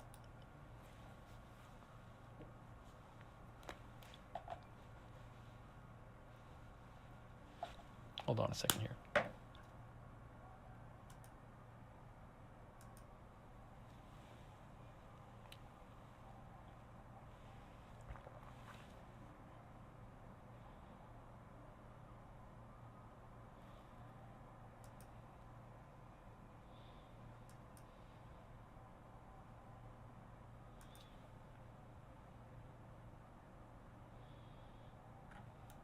I mean, I can see a world in which he said it and then he regretted saying it, so he made up something else. So I don't really know what the deal is with that.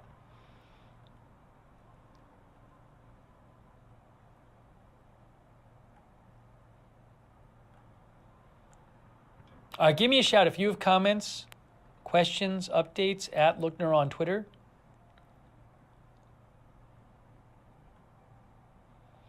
Oh, I guess U.S. futures are up.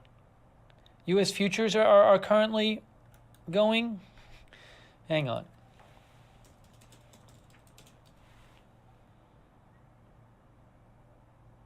Rita thinks the mayor gave away info he wasn't supposed to say and got chewed out by Zelensky. That's what Rita thinks. Pre-market data. Why don't they put percentages on here? Pre-market data, CNBC.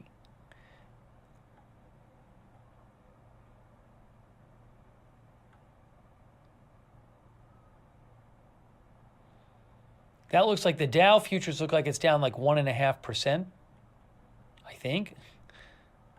Then NASDAQ. Where's NASDAQ? NASDAQ looks like it's down about 3%. Looks like NASDAQ futures are down. Why don't they put the percentages on here? On CNBC site. Bloomberg futures. America. Do they have the futures by percentage? No, they don't either. They don't listen. Why does nobody like using percentages?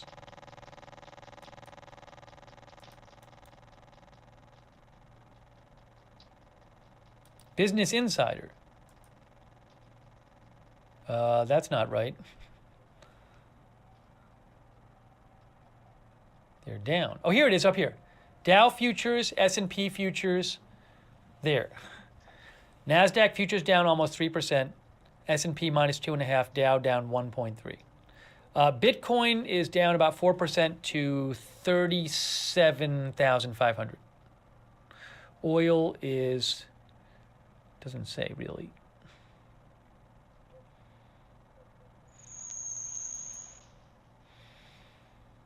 I'll keep an eye out on the futures stuff.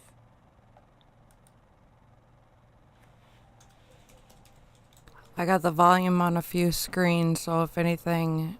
CNBC has the percentages. Maybe I just missed it. Goes on, we'll hopefully hear it and be able to look. How about oil?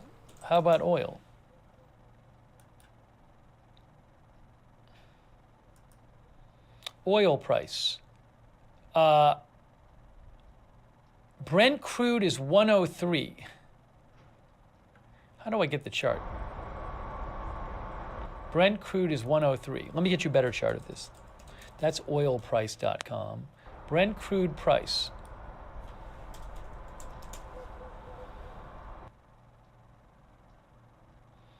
Brent oil price chart. Brent 105, it says Market Insider. So this shows you the Brent oil price.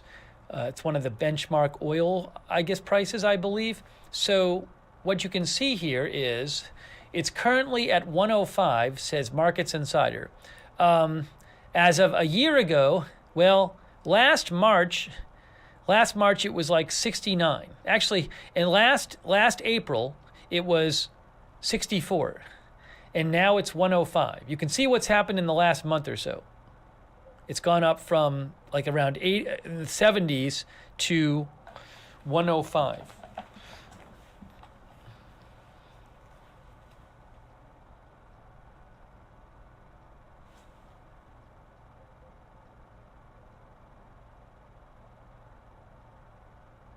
I assume it's trading right now. Maybe it's not trading. No, it says 606.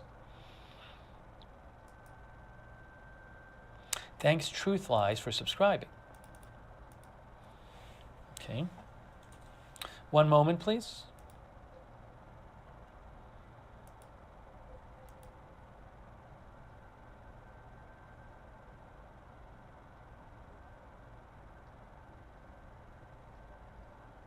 Doge posted this. This is interesting.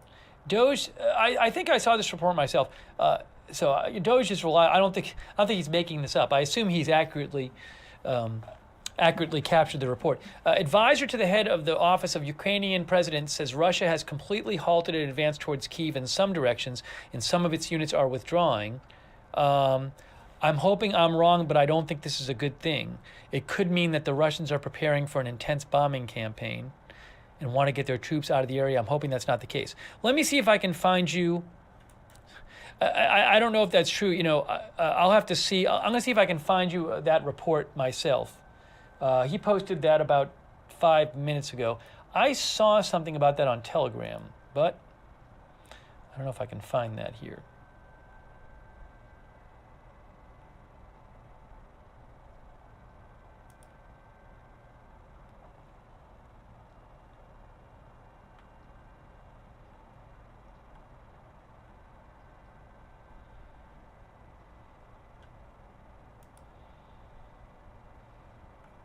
I'd like to see the original report, if possible.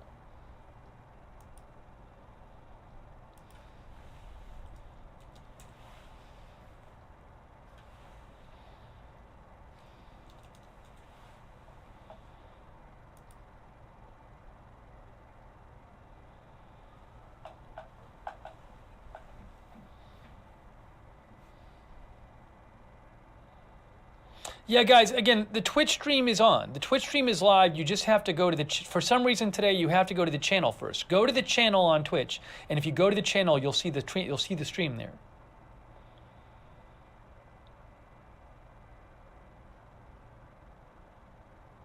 Oh my gosh, look at this. Look at this. Wow, Marks. Wow, fighter jets for Ukraine from EU will be in the Ukrainian skies within the hour, according to a senior advisor with the EU Parliament. So there was an announcement today that the EU would be sending fighter jets to Ukraine. Alexandra Kraus, who's a senior advisor with EU Parliament, says flying in Ukraine's skies within an hour. Oh, but that was 3 hours ago. That was 3 hours ago.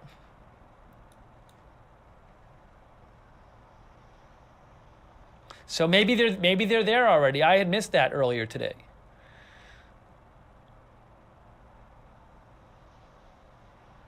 Because he posted this a few hours ago. Marks just posted that a few minutes ago.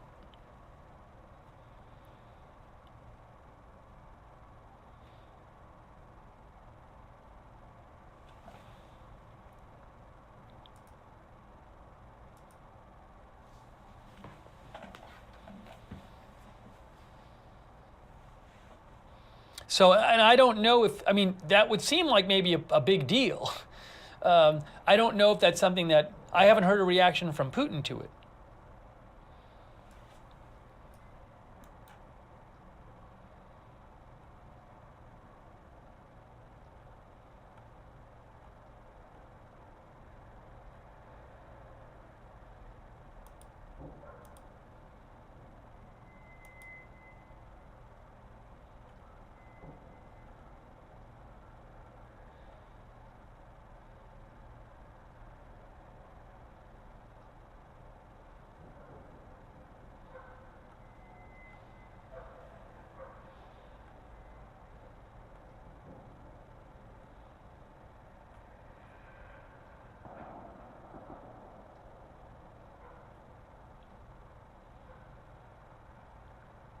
Yeah, Kyle Glenn posted the same thing. Senior advisor to EU Parliament claims new fighter aircraft should be delivered to Ukraine this evening.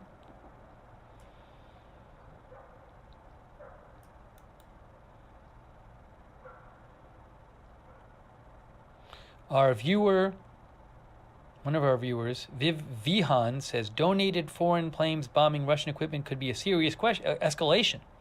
Again, I haven't heard a response yet about this from Putin.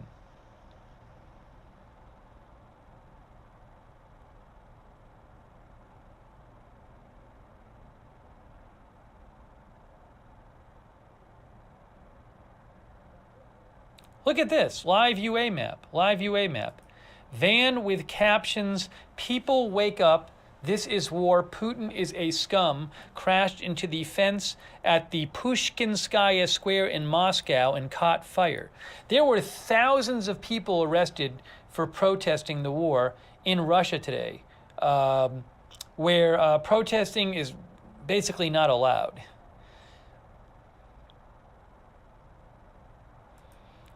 Let me show you something about that.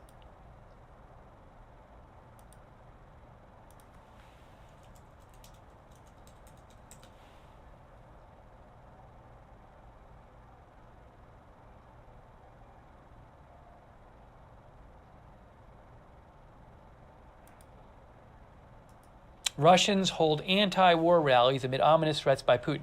If you missed it before, Putin gave a vague statement today saying he was putting on his nuclear forces on heightened alert. It's not exactly clear what that meant from the statement.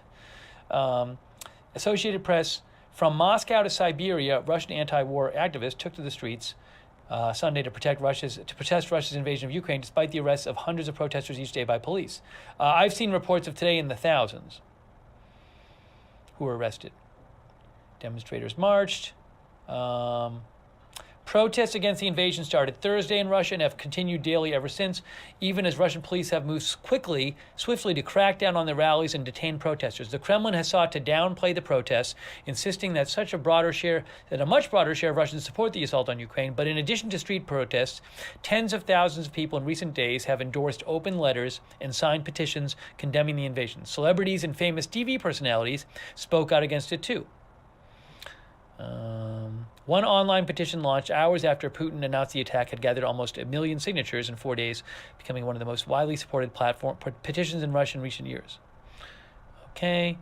Police detained according to the OVD Info Rights Group that tracks political arrests, police detained at least 2,710 Russians in 51 cities Sunday, bringing the total of those detained over 4 days to nearly 6,000.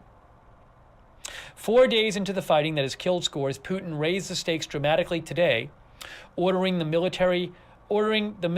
Russia's nuclear forces on high alert, citing Western countries, quote, taking unfriendly actions against our country in the economic sphere, and, quote, top officials from leading NATO members made aggressive statements regarding our country.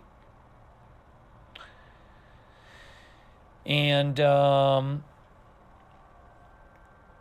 let's see.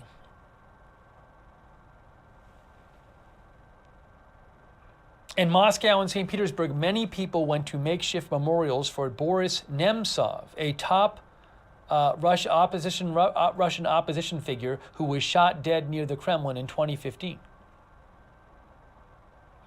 Russian authorities in recent days have moved to stifle critical voices. Access to Twitter and Facebook in Russia has been restricted, and human rights advocates feared similar steps would soon be taken against YouTube.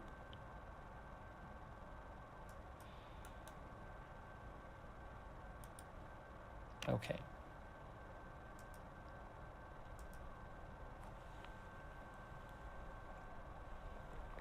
Second Coming, our viewer, says, this war has to end Putin. He has made a huge mistake. That's not like him. Very surprising.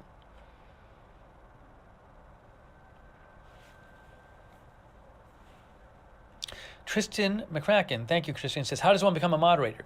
If you're interested in becoming a moderator, the mods can give you information. You basically have to talk to the mods about it. So the mods will post information in the chat saying, like, if you want to become a moderator or you're thinking about it, you can write to this address or go to this website and tell us. And the mods will let you know that information. Thank you for asking.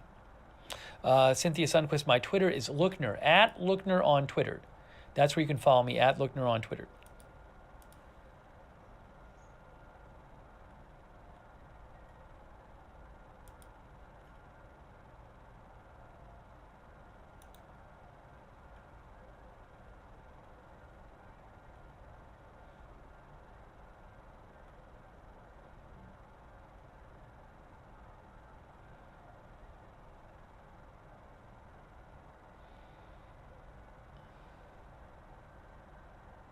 Oh, I hadn't seen this yet. Jeff, our viewer Jeff, sent me this.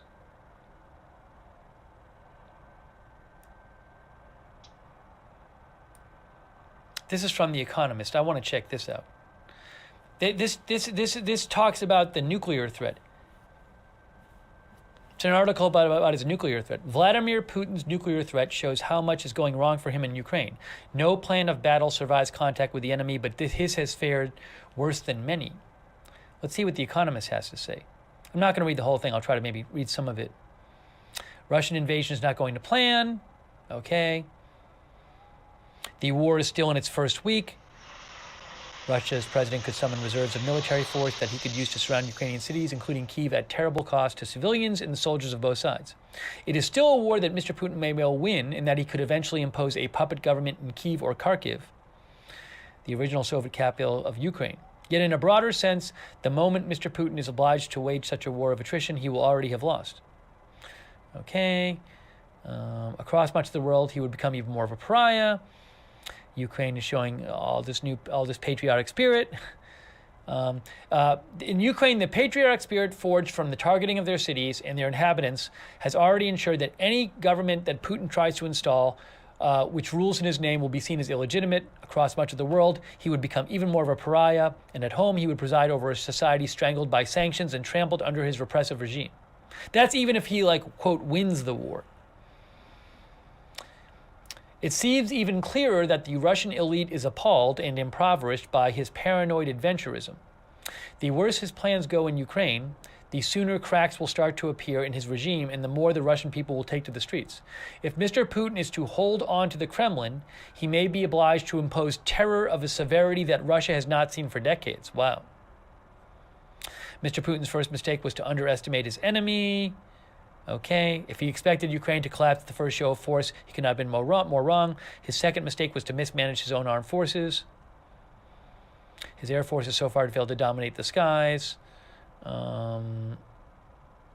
Soldiers, supposedly unsure of what they are doing, have turned up in Ukraine expecting to be welcomed as liberators. More of that, and then you can read the rest of that. His third mistake was to underestimate the West. Again, perhaps he believed it was too decadent and self-absorbed to muster a response.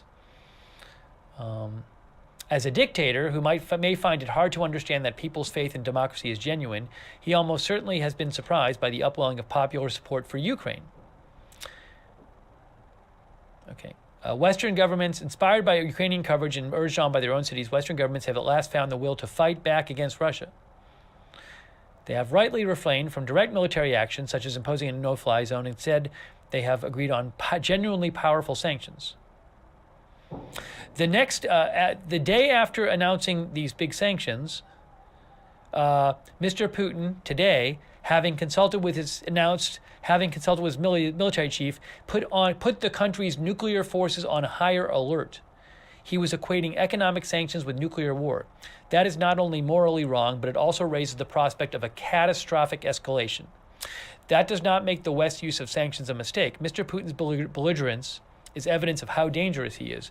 Backing away for fear of what he might do would only invite the next enormity.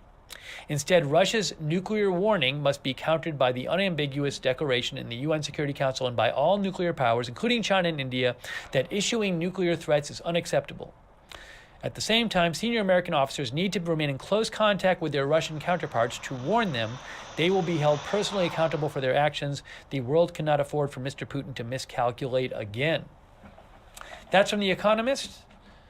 I'm a big fan of The Economist. I've been reading it for a long time. You can check that out there.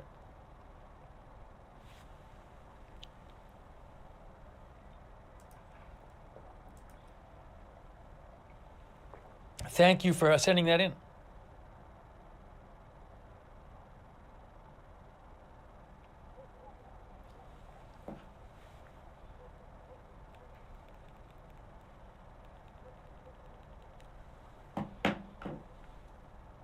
Our viewer Robert Cummins comments, Putin now realizes his conventional force and his economy is impotent. Now he threatens nuclear because of his impotence.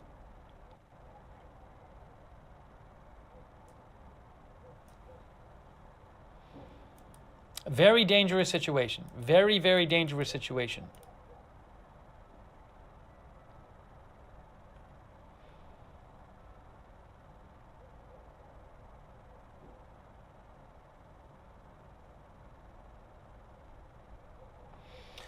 Oh, by the way, I saw something about Sweden and Switzerland I wanted to mention.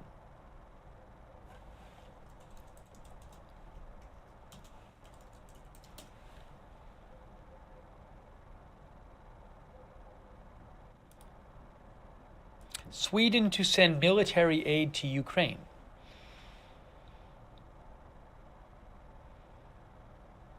Which they had not done before, I believe.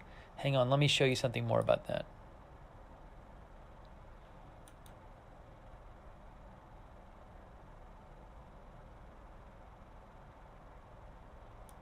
Here, look.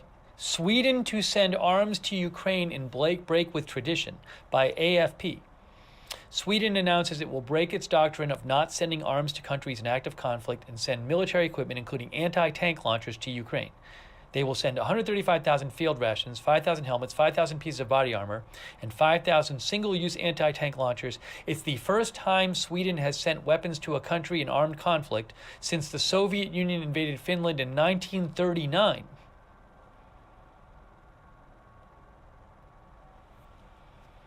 So they have gotten Sweden to change their policy. And then also I saw there's a report that Switzerland might no longer be neutral.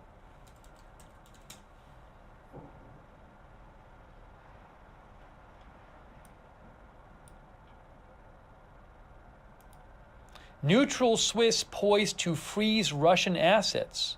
This is from Reuters. Swiss President Ignazio Cassis said on Sunday it was very probable that neutral Switzerland would follow the EU on Monday in sanctioning Russia and freezing Russian assets in the Alpine country. Asked whether Switzerland, a major financial center and commodities trading hub, would follow the EU in freezing Russian assets, he said, "It is very probable that the government will decide to do this tomorrow, but I cannot anticipate decisions not yet taken."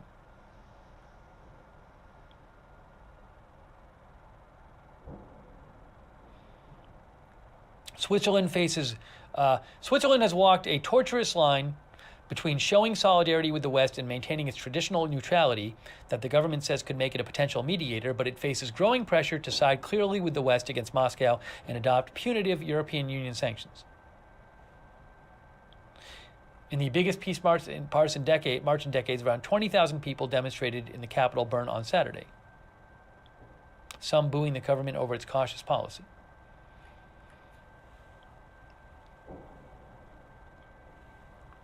So there's that as well. Debbie says it's like it's going quicker and quicker in Europe. Yes, Europe has really strongly. Do you ever look at someone and wonder what is going on inside their head? Russia in this whole situation.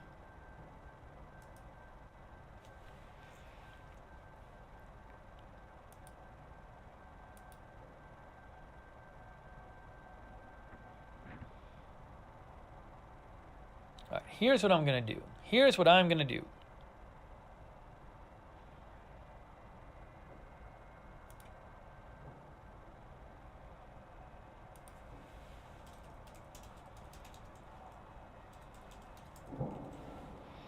I just need to take a quick 2-minute break. Taking a quick 2-minute break. We're coming back, and we will continue live coverage in 2 minutes. Do you guys keep hearing that in the background too? I wonder which screen it is in. Well, I guess it doesn't matter. I think they're all of... Well, I don't...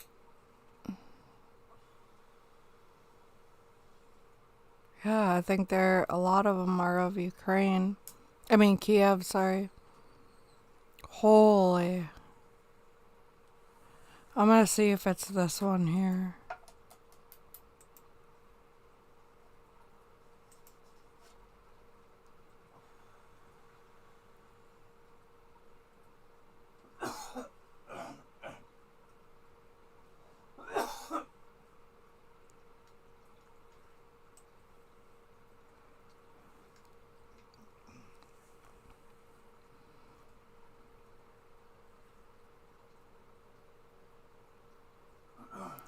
Trying to see if we still hear it. Or if it was that screen.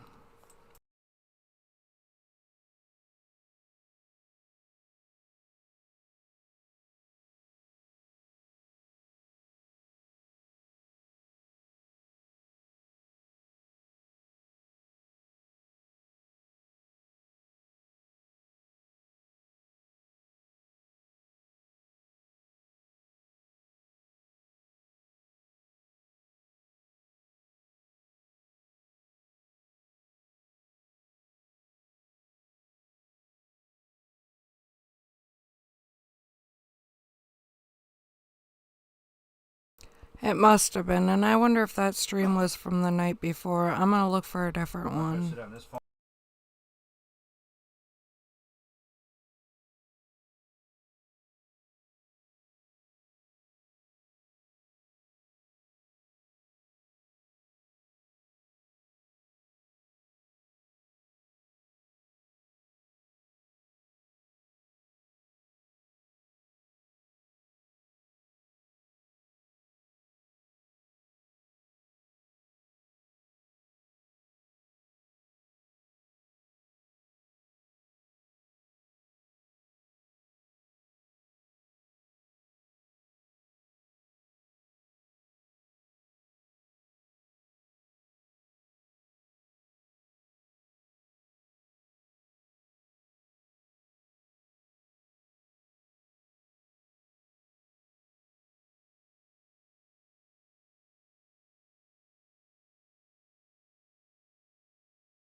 I am so sorry. I did not know this was paused this time.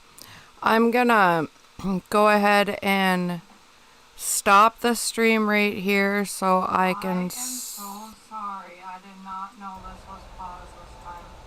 I'm looking at Mark Warner's tweets. I'm looking at his tweets. Okay, these are not like the Rubio tweets here. Okay, none of these is like the Rubio tweets. None of this is like Rubio.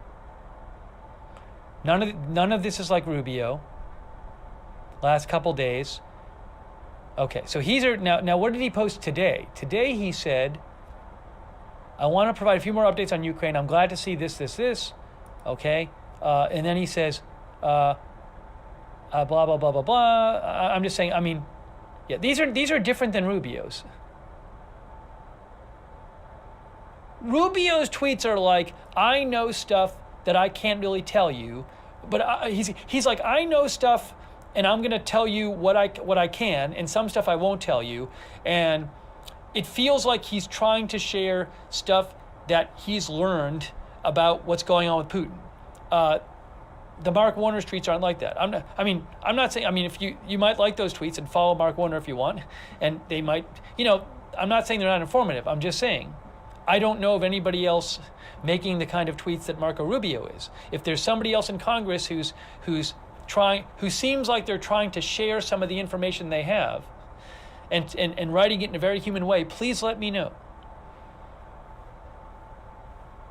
And a lot of the stuff Rubio posts normally, I don't normally hang on every word Marco Rubio says on Twitter. A lot of his tweets can be really partisan and partisan talking points. But that's not what his account has been like for the last 4 days. It's very different the last 4 days.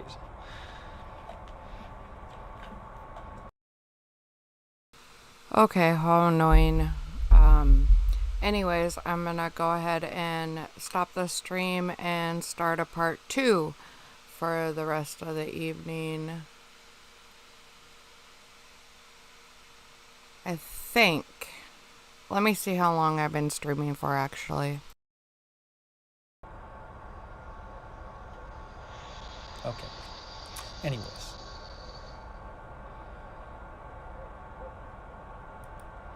Our viewer, JP Morgains. JP Morgains says, regarding rubles, I'm still seeing this same prompt on TradingView as sent earlier. He said, current ruble rates are merely indicative. Nobody wants to make a price, so liquidity is basically non-existent. Nobody wants to trade it. The ruble today is yet to officially trade. That's what JP Morgains says. He says, it says here, Russian ruble yet to trade, indicated sharply lower on his, whatever he's looking at there. Russian ruble yet to trade, indicated sharply lower.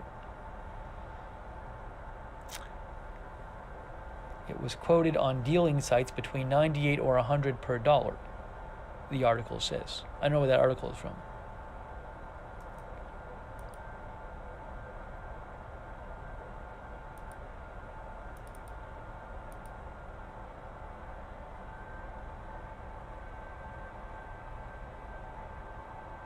See, Phil Stewart from Reuters says, among the many, many things that Russia's Putin won't like about Sunday, this one probably ranks right up there. The European Commission's president says in an interview that the EU wants Ukraine in the bloc, adds they're one of us. Sorry, I just checked and it's only been like Jacob 2.5 hours. So never mind, I'm going to keep streaming. Oh my goodness, sorry about that. Michael BKR. And also Daniel Morgan, thank you, and Thomas Forte. It's very kind to you, Thomas Forte. Thank you.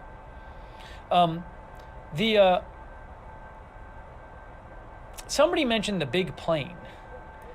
We haven't talked about that. Oh, thanks, Rosa. Thanks again, Rosa Siboldi, for the Facebook stars. Somebody mentioned the big plane. There was a famous plane that was destroyed, I guess, by Russia. And I saw different people posting about it. I think Intel Crab had posted about it.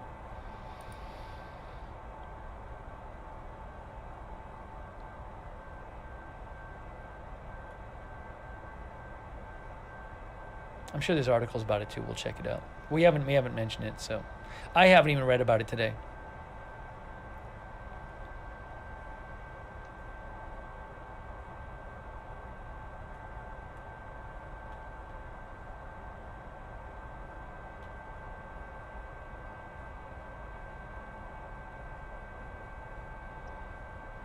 It's like 4 or 5 hours ago.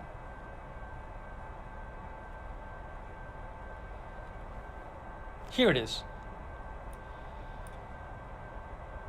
Ukraine. This is the Ukraine. This is the official Ukraine Twitter page. The biggest plane in the world, Mriya, the Dream, was destroyed by Russian occupants on an airfield near Kyiv. We will rebuild the plane. We will fulfill our dream of a strong, free, and democratic Ukraine. They burned the biggest plane, but our Mriya will never perish.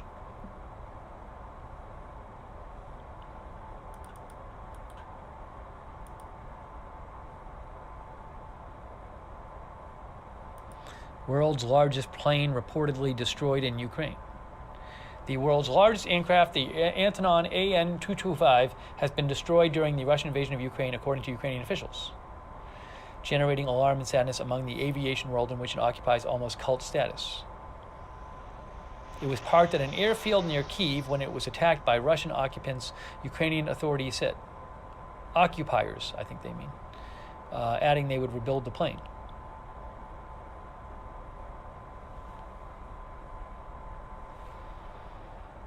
Now, so there's photos of it on social media, of the damage, I believe. If I can find it here. Air Live, right here. Satellite image shows published by Sky News, shows the damaged hangar of the Antonov AN-225 Mriya.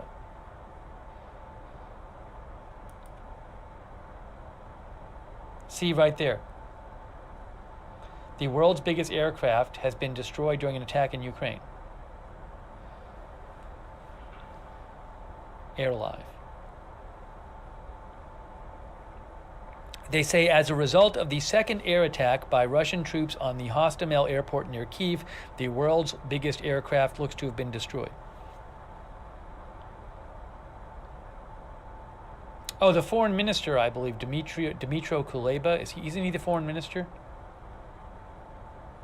Yeah, Minister of Foreign Affairs. He said, this was the world's largest aircraft. Russia may have destroyed our Mriya, but they will never be able to destroy our dream of a strong, free, and democratic European state. We shall prevail.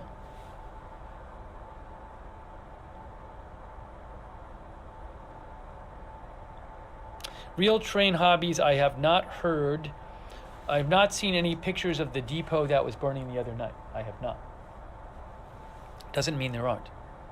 Thank you, SB, by the way. Thank you, SB.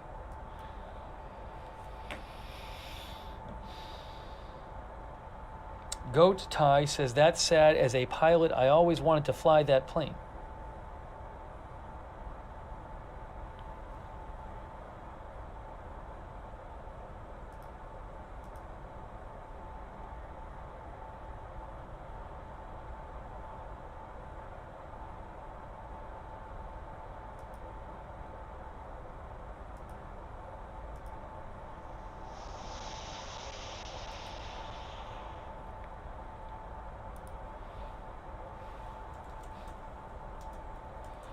By the way, a little background on that plane. Mriya was a strategic airlift cargo aircraft that was designed by the Antonov Design Bureau in the Ukrainian Socialist Soviet Republic, if I'm getting that right. Soviet Socialist Republic. It was in the Soviet Union during the 1980s. Originally, the unique aircraft was designed as an enlargement of a different transport plane to transport Buran-class orbiters. After fulfilling its military missions, it was mothballed for 8 years, then refurbished and introduced into commercial operation, carrying oversized payloads.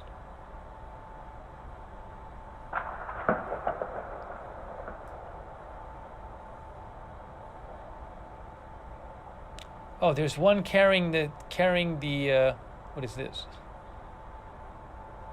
Its original mission and objectives are almost identical to that of the U.S.'s shuttle carrier aircraft. carried these orbiters, like a space plane. And that's the plane with the Buran Russian orbiter, I guess, if I have that right, on top of it. Okay. Hold on a second.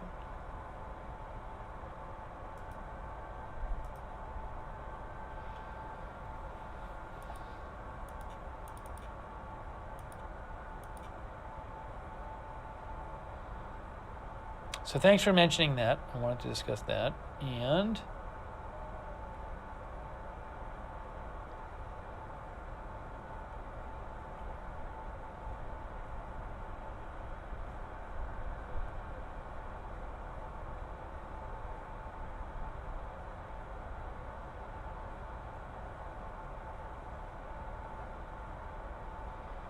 Investing.com says oil jumps 5% as Russia isolation triggers shortfall fears. Peters says Buran never flew in space and was also mothballed. Buran. Buran was the first space plane to be produced as part of the Soviet-Russian Buran program, says Wikipedia. It completed one uncrewed space flight in 1988 and was destroyed in 2002. It did go into space one time.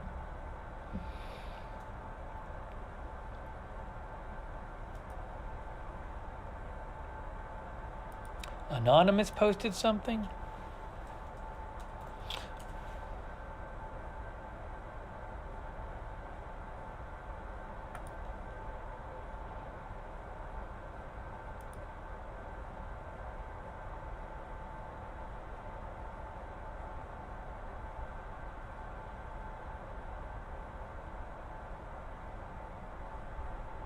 Hang on.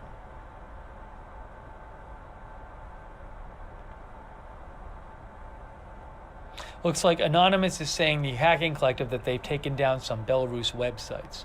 Belarus Military, State Authority for Military Industry of the Republic of Belarus, Ministry of Communications and Information of the Republic of Belarus.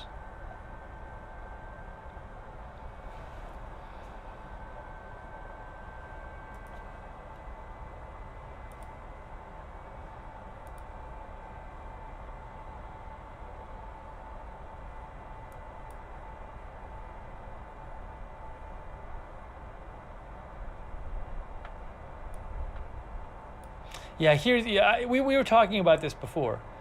Joss Mary sent me this. We mentioned this before. Kyiv Independent. Belarus will renounce its non-nuclear and neutral status, allowing Russia to place nuclear weapons on its territory as a result of the referendum held today. It's a dictatorship, by the way. 65% of citizens allegedly supported these constitutional amendments. The dictator Lukashenko also significantly extended its executive powers. I don't know if Russia's going to put nuclear weapons there, but something to keep an eye on. Something to keep an eye on. So I'm trying to go some of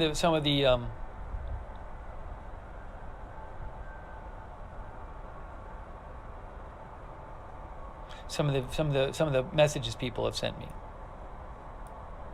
Yeah, we talked, Guga, we talked about the Switzerland, possible Switzerland sanctions coming up. Maybe they'll announce them tomorrow. I don't believe they've announced the actual sanctions yet. They said that they'll likely do something.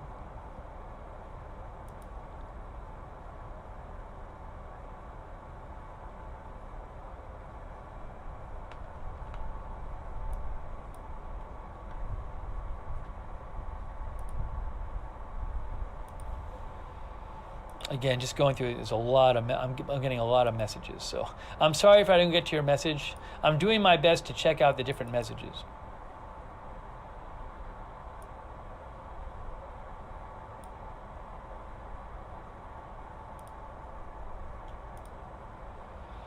But there's too many.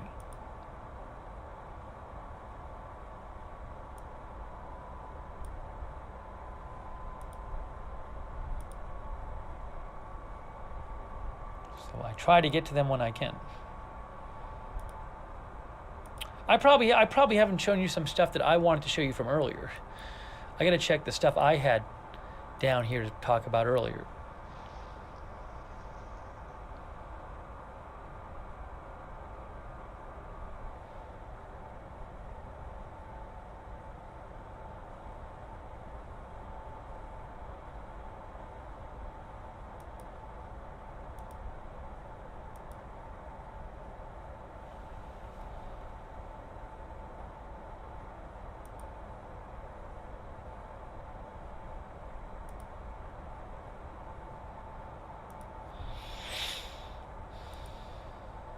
It is, by the way, 2:21 a.m. Kyiv time.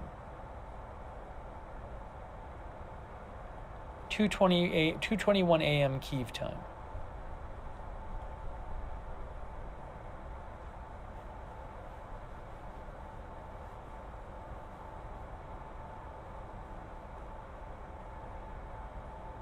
Here's another video from Berdyansk.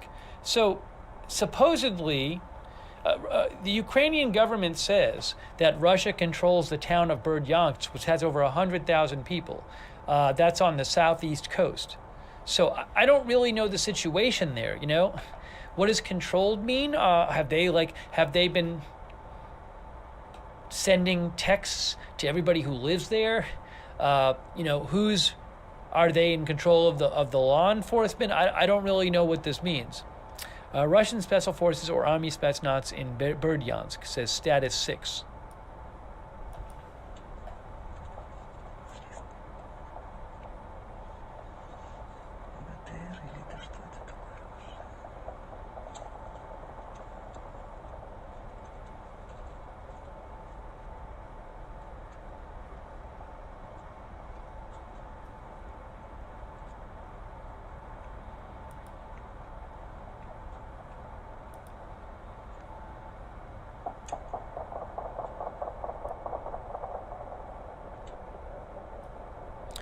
That looks pretty scary. I can't verify the video. I'm familiar with Status 6. They do a good job, but I can't verify the video. But we've seen other videos from Berdyansk today. That looks like maybe they're going in to find someone or something. Oh, Kyiv? Some people heard some gunfire in Kyiv. I just turned up the stream and I don't hear it anymore. So maybe it sounds like people heard gunfire on the Kyiv stream, and I'm not hearing it right now. People heard gunfire.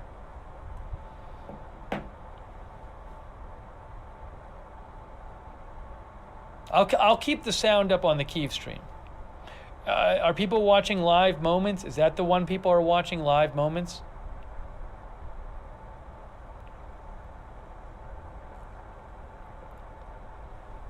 Some people said their guns had silencers.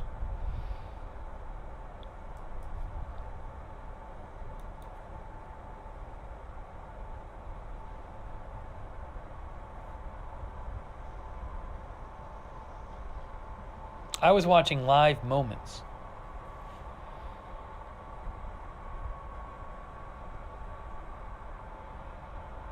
Live stream events. Some people are watching live moments. I'll leave it on live moments. Live stream events, live moments.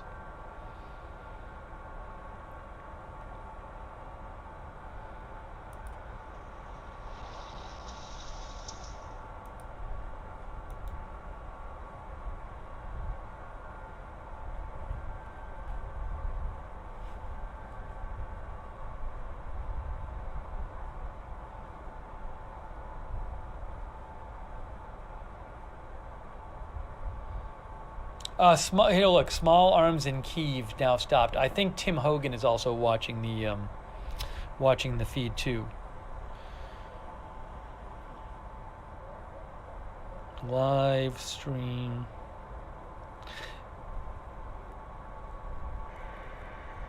Okay, I'll check the live stream events one.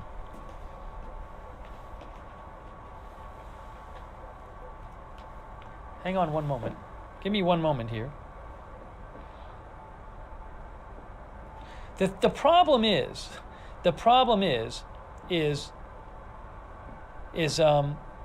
like I can't have it too loud here, because if I have it too loud,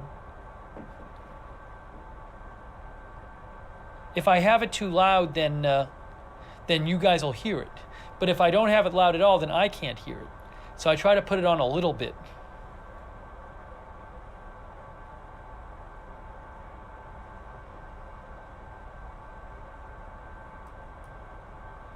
Yeah, and I agree with Alicia Alexander. Alicia says, thinking of Ukraine people. As I've been saying every broadcast, please keep the people of Ukraine in your thoughts. We don't know what Vladimir Putin's going to do. This is now, the fourth day of the invasion? And we don't know what he has planned for Ukraine next, what kind of attacks he has planned. So it's a very scary situation.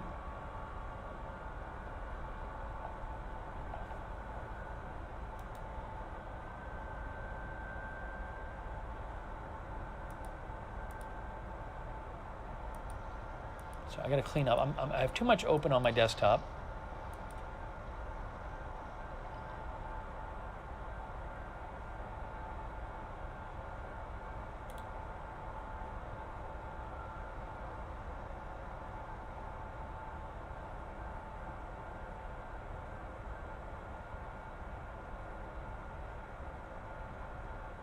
Oh, this was a weird video. I saw this one.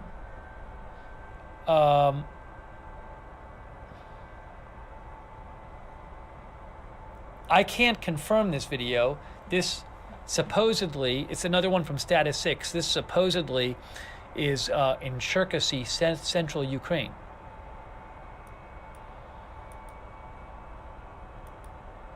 I guess there's no sound on it, maybe.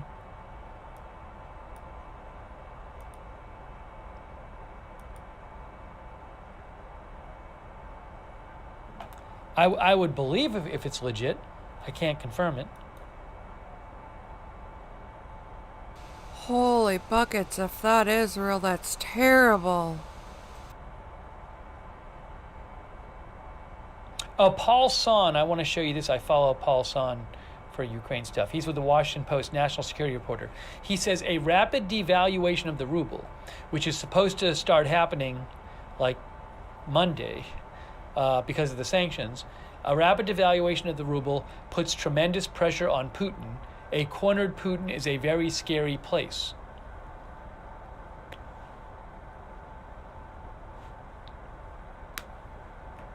I agree. Very scary. He's a nut now.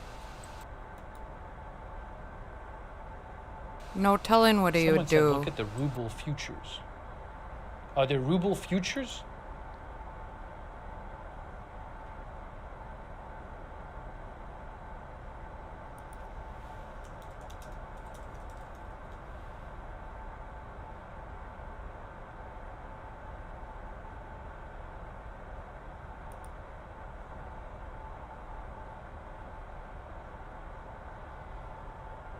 Hang on. This looks like ruble futures bar chart. It says down value of ruble down 20%. Is that right? I don't know. Barchart.com futures. IT guy says Putin in a corner will do absolutely insane things. Oh, look, they also, ruble futures, Yahoo Finance, it says minus 20% as of tonight. Market open.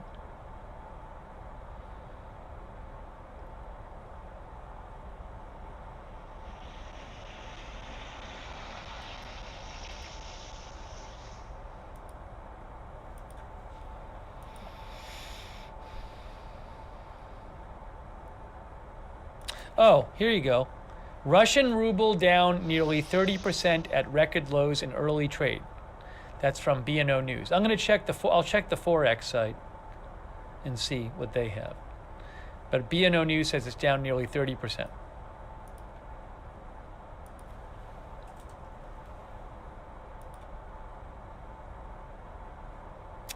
Still not coming up there. I don't know why.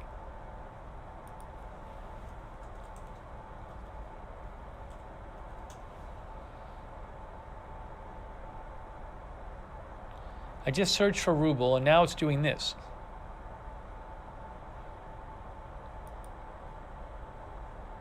That's from January.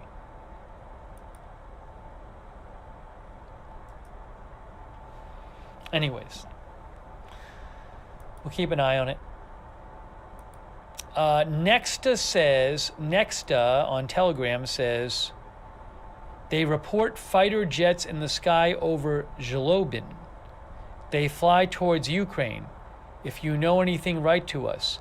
So where is Zhlobin? Is that Belarus? Nexta says people see fighter jets in Zhlobin heading for Ukraine. Zhlobin is in Belarus, north of Ukraine. Zhlobin's up here. So if I'll show you on Telegram. Nexta posted this. Hold on. Истребитель полетел. Это уже истребитель к вам полетел. Очень быстро.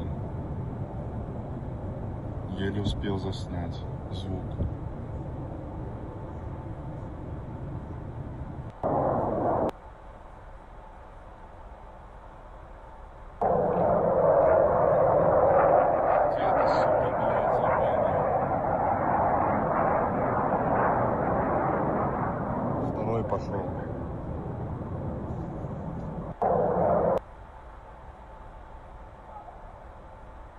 Okay. Quick thanks, Ralph Holzer, Christine Obzut, Strange Reverend Zom, Hebrew Florida Boy. Thank you. And also quick thanks to Gary William Savage and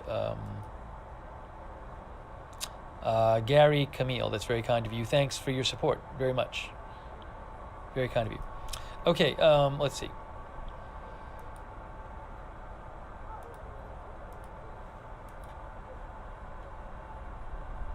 Oh, I didn't check I want to check the Institute for the Study of War. They posted an update. I like to see what they have to say.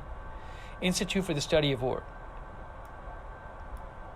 So let me check them, because I know they came out with something.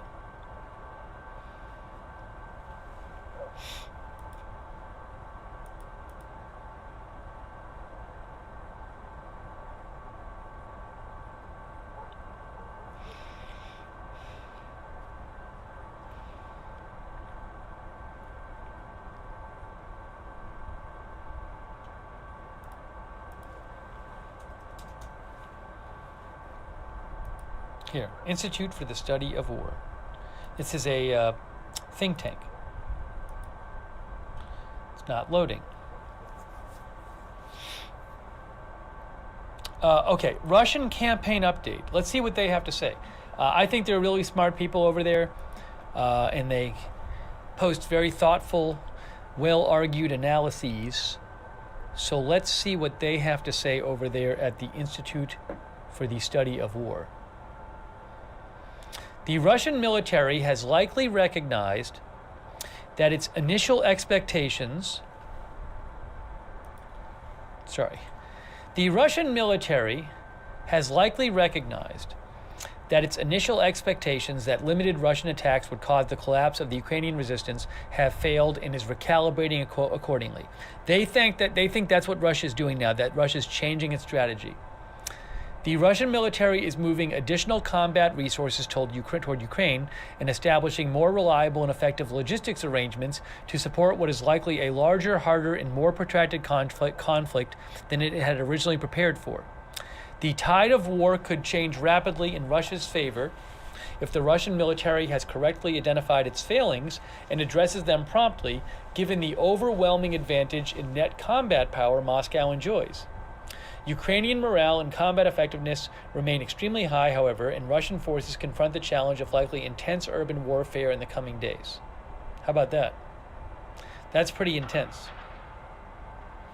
Russian forces largely conducted an operational pause on February 26th and 27th, today and yesterday, but will likely resume offensive operations and begin using greater air and artillery support in the coming days. Scary.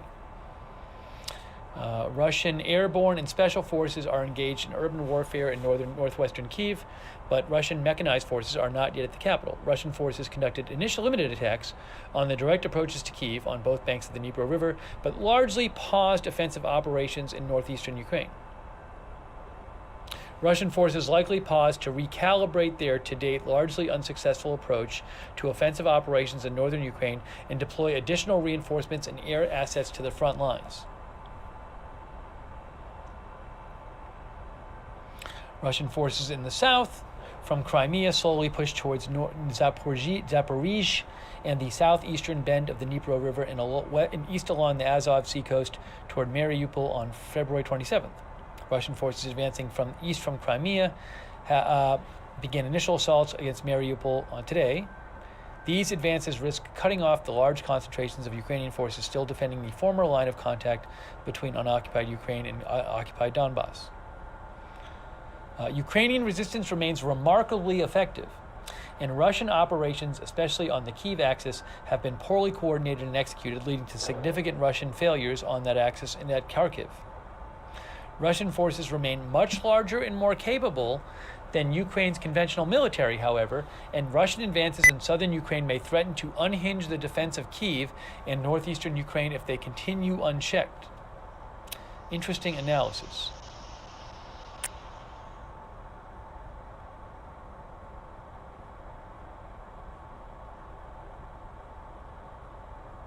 Let me read these. This is very interesting. This is from an Institute for the Study of War. So let me show you these other things they posted here in this analysis. I think KT might be Key Thoughts or something. Russian forces likely conducted an operational pause on the Kyiv axis. That means the troops heading towards Kyiv. They think Russian forces likely conducted an operational pause among those troops in the last 2 days to deploy additional supplies and forces forward. Russian forces will likely resume offensive operations against Kyiv in the next 24 hours. That's what they predict. Russian troops have not yet committed heavy armor and artillery forces to fighting in Kyiv and will likely need to do so to take the city. That's very scary. If there's urban fighting, it's going to be a lot of casualties, a lot of destruction. Russian forces largely conducted an operational pause on their current broad front of advance. Key takeaways. Thank you, not key thoughts, key takeaways. Thank you. Russian forces largely conducted an operational pause on their current broad front of advance between Chernihiv and Kharkiv. Russian forces continue to delay and inflict losses on the Russian advance. Ukrainian forces continue to delay and inflict losses on the Russian advance, but will likely not be able to halt further advances if the Kremlin commits additional reserves. Some Russian forces entered the city of Kharkiv for the first time on February 27th, this small group, but remain unlikely to take the city without use of heavier firepower. Russian forces have encircled Mariupol on the coast from the west and began initial assaults on the city. Russian forces have not made any major territorial gains from the east and Donbass after 4 days of fighting. Russian forces likely intend to pin Ukrainian forces in place on the line of contact to enable Russian forces breaking out of Crimea to isolate them. Okay.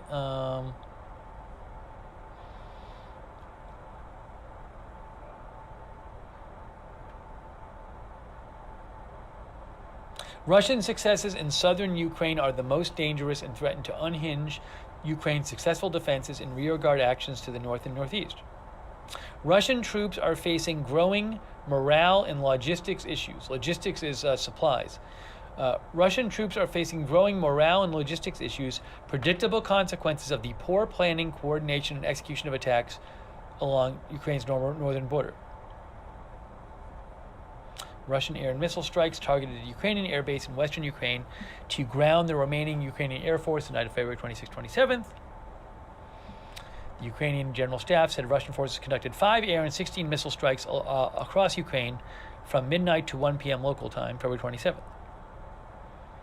Russian strikes targeted the Ivano-Frankivsk airfield, home to a tactical aviation brigade. Russian forces, this is important, Russian forces continue to refrain from using the full array of air and missile capabilities available to them. Russian forces will likely increase their use of fires in coming days to overcome heavier than anticipated Ukrainian resistance, however. So they think that in coming days you're going to see more missiles than before from Russia, more airplane strikes, more long-range artillery. This is many analysts have wondered, have said that they're really surprised at how the Russian air campaign is much less than they thought it would be, but maybe it'll increase. Russian forces in northeast Ukraine continue to face morale and supply issues, likely due to poor planning and ad hoc command structures.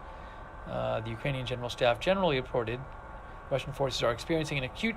Ukrainian General Staff additionally reported that Russian forces are experiencing an acute shortage of fuel and food and are increasingly using Belarusian rail networks to supply Russian forces in Ukraine. Here's the map right there. Assessed control of terrain in Ukraine.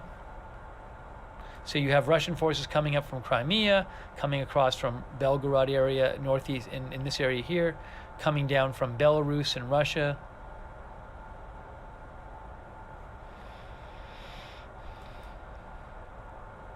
Okay, then they have a lot of detailed stuff at the end. Immediate items to watch. Immediate items to watch.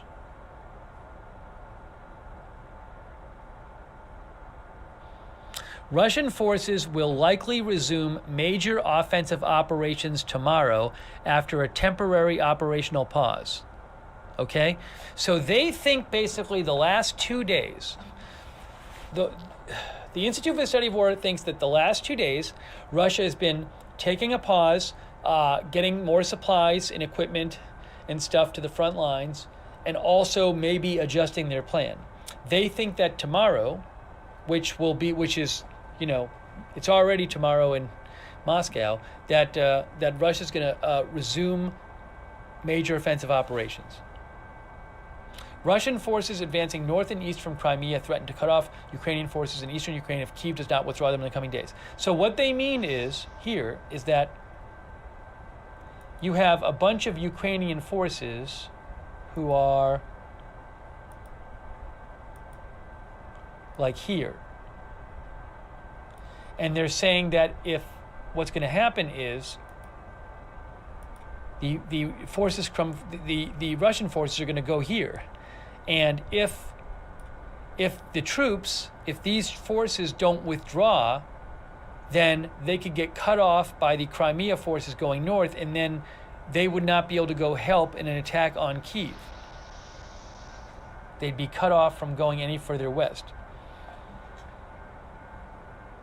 Okay. So we'll see if they withdraw any forces from the east in Ukraine. Well, let's see here. They also say, hang on. Russian forces face growing morale and supply issues, but will likely be able to overcome these handicaps. That's interesting. Russian forces continue to refrain from using their likely full spectrum of air and missile capabilities. The Russian Air Force also remains active. The Ukrainian Air Force also remains active. Russian operations will likely steadily wear down Ukrainian air capabilities as well, eventually taking the Ukrainian Air Force out of the flight. But remember, this was written before, I think, the EU is saying they're going to supply some planes, fighter planes, to Ukraine. So I don't know how that's going to affect this. Russia has sufficient conventional military power to reinforce each of its current axes, its lines of advance, and overpower conventional Ukrainian forces defending them. So that's a pretty sobering assessment right there from the Institute for the Study of War.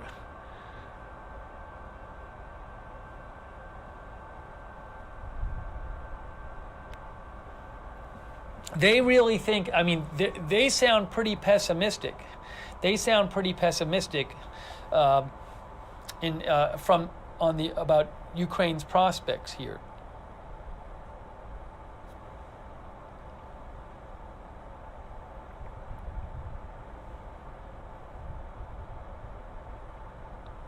Ukraine time is around 2:45 a.m. in Kyiv.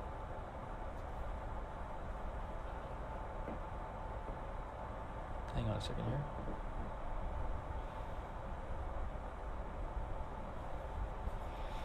So they're really good, Institute for the Study of War. I like them a lot. But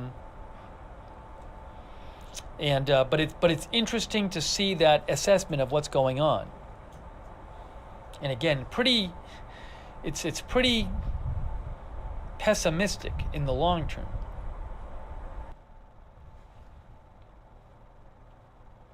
They haven't been wrong since the beginning. Institute for the Study of War. Institute for the Study of War predicted that Russia would put troops into Belarus before the invasion, which they did. They predicted that Russia would go into send troops into the Donbass, which they did. Their big prediction originally was they thought that Putin wouldn't invade originally. They thought there were way too many costs to an invasion.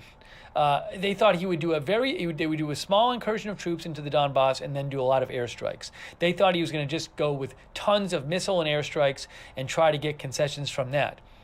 Because they thought there were so many costs, which they had detailed and they argued about. In a couple papers they talked about it, which we talked about in the air, but they just thought there were too many costs for Putin.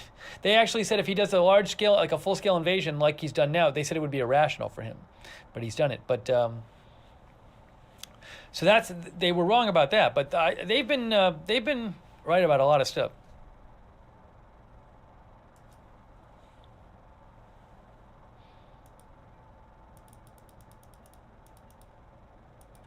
Okay. Thank you, IndyCar and Tony Maz and G2KNO.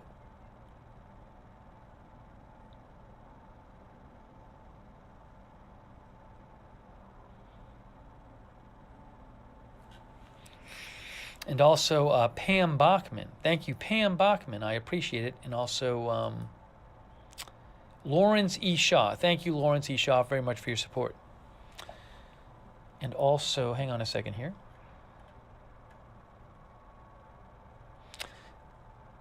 Some people said they heard some booms on the Ukraine stream.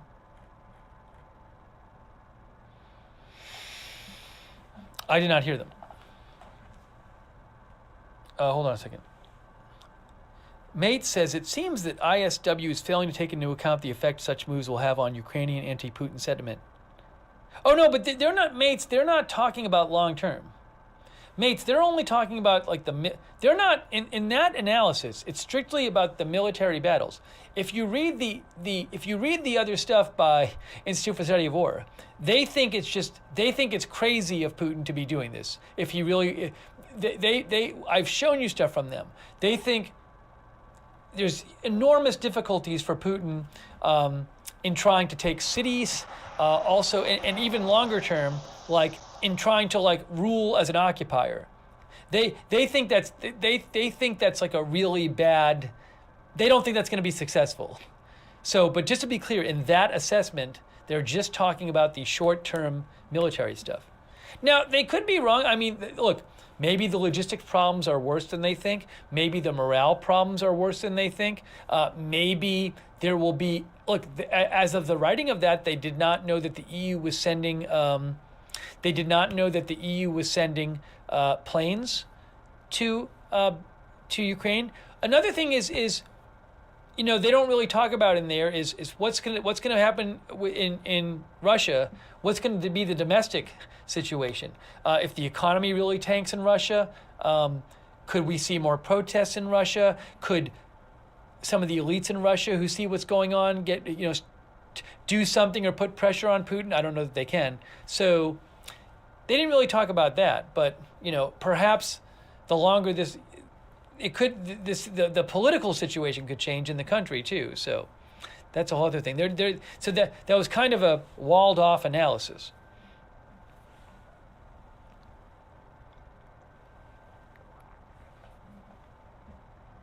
And the other thing that they've talked about, which I think is really important, we've talked about this before, is they've said if Russia starts trying to take cities, if Russia gets more violent, and they're bombing cities, and there's a lot more casualties.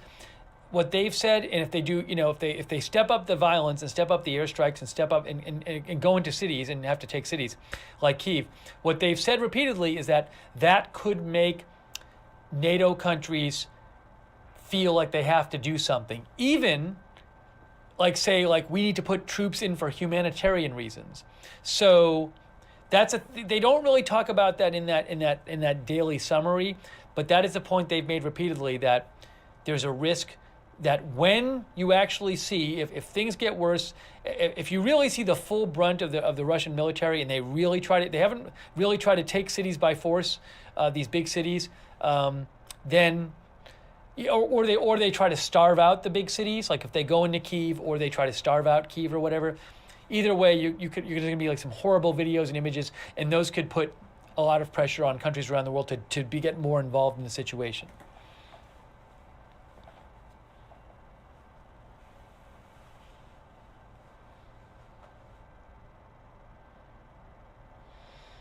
Okay.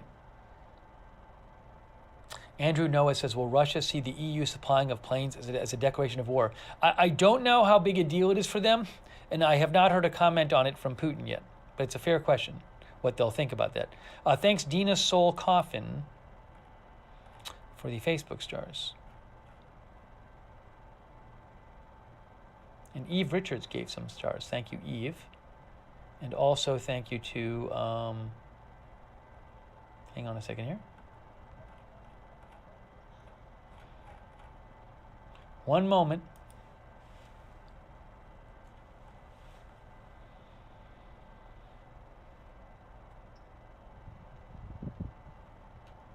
I got to thank our moderators too. I really appreciate it. Charles Puri, Diane Allworth, Krista Borden, Amy Hinnis, Ashley Victoria Johnson for the Facebook stars, Derek Harrison, Ray Rutledge, Brad Nicodemus, Pablo S. Lopez Jr., Bryce Finger, Lydia Millicent, Dina Soul Coffin, Mandy Montgomery, Asmund Tivinarim, Nicole Four, Jeanette Stephanie Viveros, Abby Elizabeth Bishop, Rosa Siboldi, Jesus Galvin,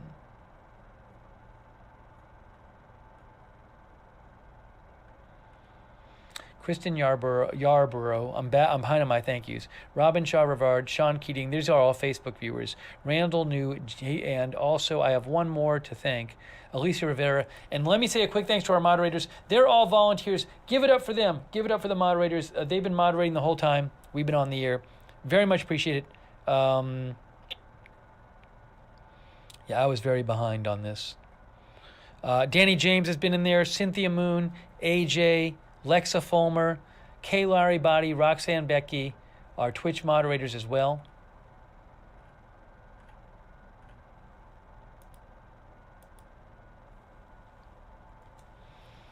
Like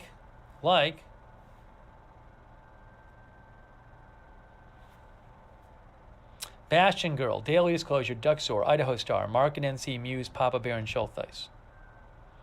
Hang on a moment here. Hang on a moment. One moment, please.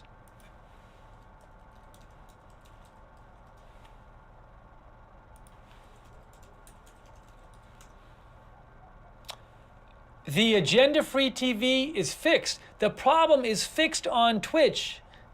You can actually search for the channel now. I don't know if the Twitch staff member, I don't know if they want, I'm not going to say the name because I don't know that they want to be called out. But if the Twitch staff member currently watching on Twitch had something to do with that, thank you so much. That is pretty cool. We had an issue a few hours ago where on Twitch, for some reason, the channel was no longer searchable. So the stream was going, but you couldn't find the channel in search, and they couldn't find the broadcast in search. I just searched for it, and I could find it again. So Twitch staff person, if you did that, thank you so much. I very much appreciate it, and our viewers greatly appreciate it. Thank you. That's very nice of you. Thank you, Twitch. Because it's fixed, as far as I can tell. I can see the channel now. Channel's there. Comes right up.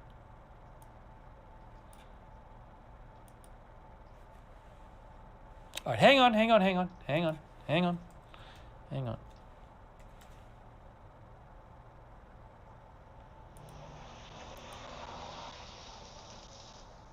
can't remember that. Bashing Girl, Daily Disclosure, Duck Store, Idaho Star, Mark and NC Muse, Papa Bear, Schultheis. They're all moderating on Twitch. Thank you.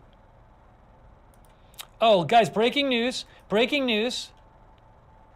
Oh, Belarus. Fighter jets from Belarus, Gomel, are now flying towards Ukraine. Well, we heard this up. So, Ukraine State Special Communications Service. So, I don't think that fighter jets from Belarus have taken, have actually participated in this, we have not heard yet, I don't think, of any planes or, I assume they would have Belarus personnel taking part in the hostilities. Certainly Belarus is helping invade Ukraine because they're hosting the Russian troops and Russian missiles and stuff. But this could, I don't think we have any evidence so far of the actual people taking place in active combat who live in Belarus. So that's interesting. I showed you something like an hour ago of a couple videos where it was somebody supposedly in Belarus saying that looks like fighters heading for Ukraine. So again, that's from Marks. Thanks to our viewer who gave me the heads up.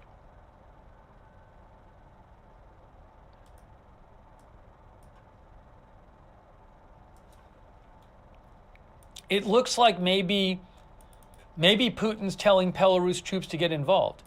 Yeah, this is the video I showed you before. I showed you this video before. Intel Doge posted it, Marks posted it. This is from I showed you this exact video from the Telegram channel about an hour ago. It's supposedly fighter jets spotted departing Gomel, Belarus, flying towards Ukraine. Unless it's I think this is the video I showed you. Yeah.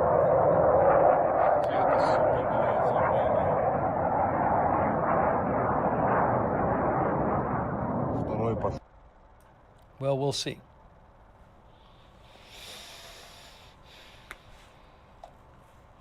Rostam says not good.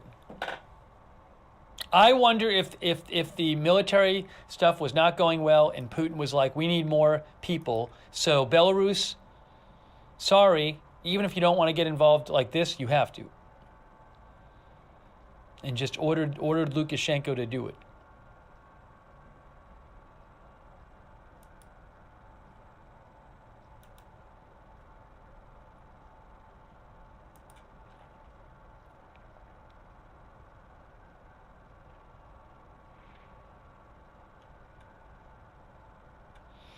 I want to post the ISW thing.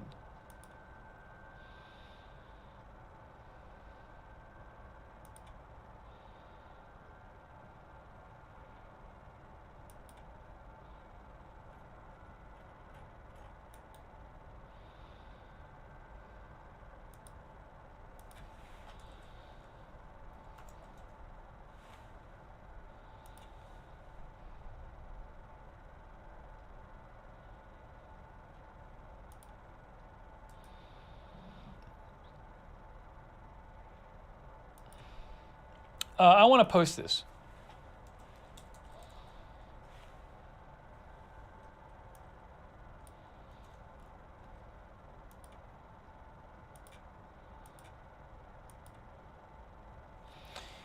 Interesting analysis from at the study of war.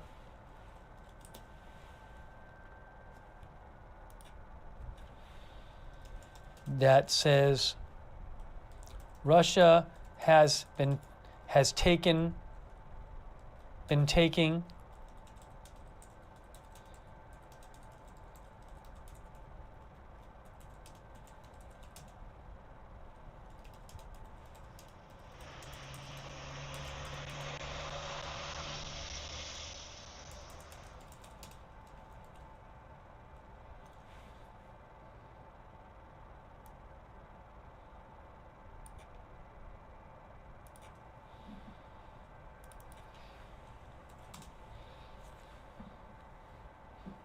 interesting analysis from the study of war that says Russia has been taking an operational pause the last 2 days.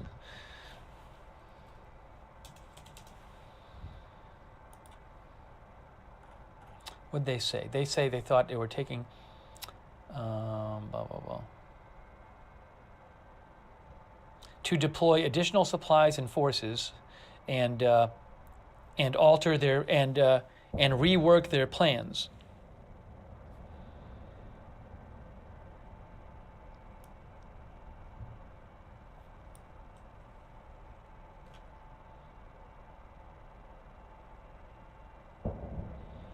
Hang on a second. Blah, blah, blah, blah.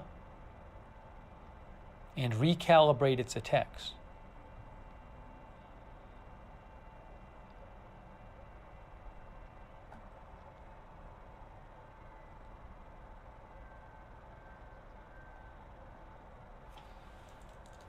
I'm trying to capture exactly what they said.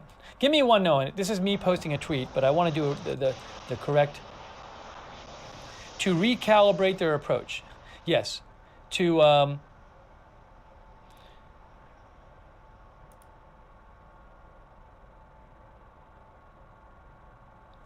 big boom. Yeah, I heard a boom. I think I heard that boom on the Kyiv live stream. I think I heard the boom on the Kyiv live stream. I'll look into that in a second.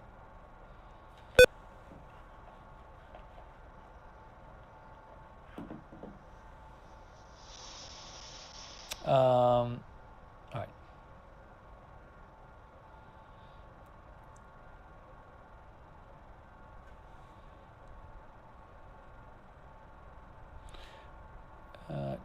Where is this?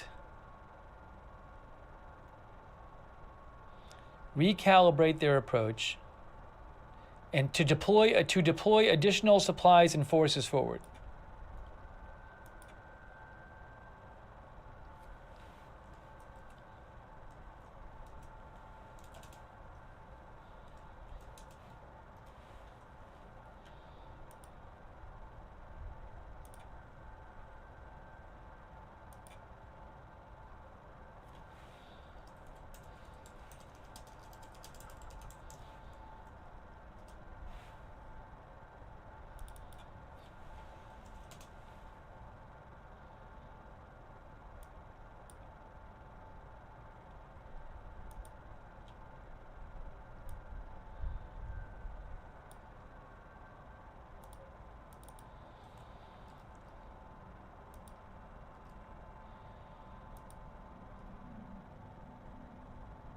I'm doing it this way. I'm done. That's all I'm going to do. I'm posting the tweet now. Interesting analysis from the study of war that says Russia has been taking an operational pause the last 2 days, and that Russian forces will likely resume offensive operations against Kyiv in the next 24 hours.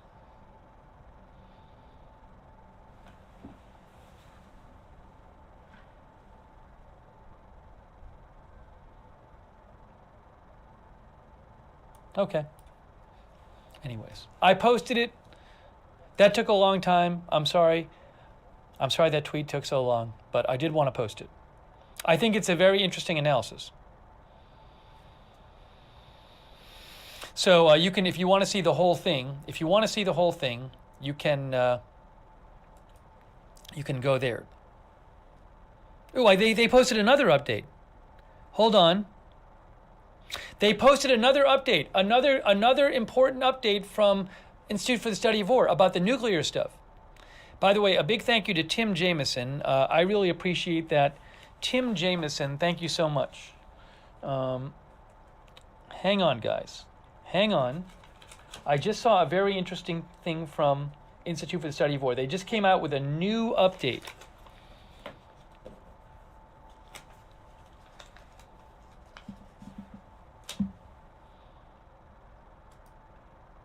Thanks also Emma Lynn, Rock M, Rick, Michael King, Sarah Anderson, KTG45. Okay, let me show you this. A new update from Institute of Study of War. They came out with another one. It's about the Belarus nuclear stuff. Let's see what they had to say.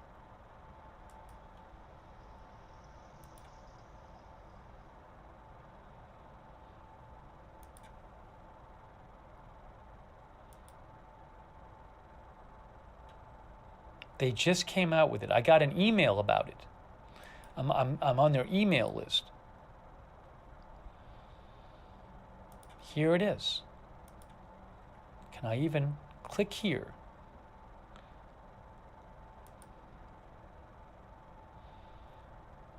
Where is it? I wonder what Their those. site is a little slow today. I wonder what those booms were.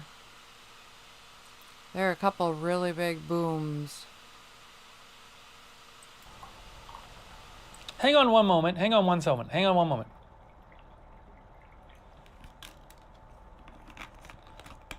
Hang on. Hang on, hang on, hang on, hang on, hang on.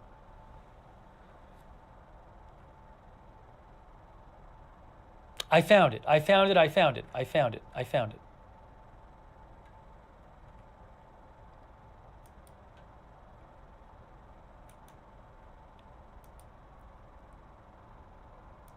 Before I get to that, let me do one other thing real quick.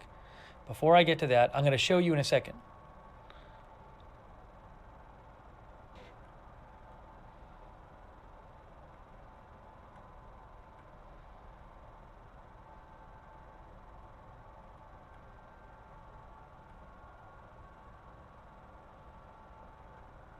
Zero Hedge says wheat jumps 8% as Russia sanctions worsen supply fears. Russia and Ukraine are both big grain producers.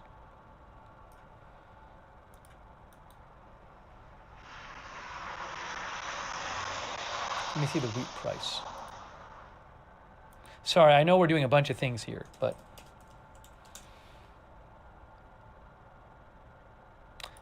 wheat price, -7, -7?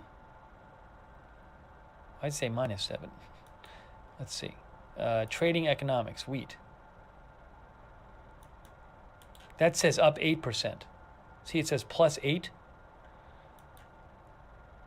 Live price of wheat, Markets Insider. I don't know why it says minus, the other one says plus. Wheat prices.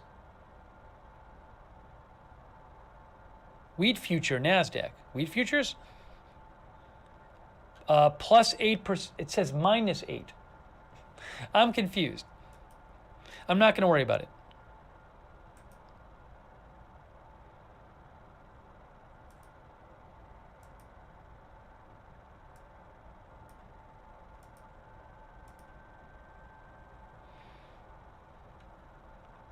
All right, here's the update from... Hold on. There's something else I wanted to see.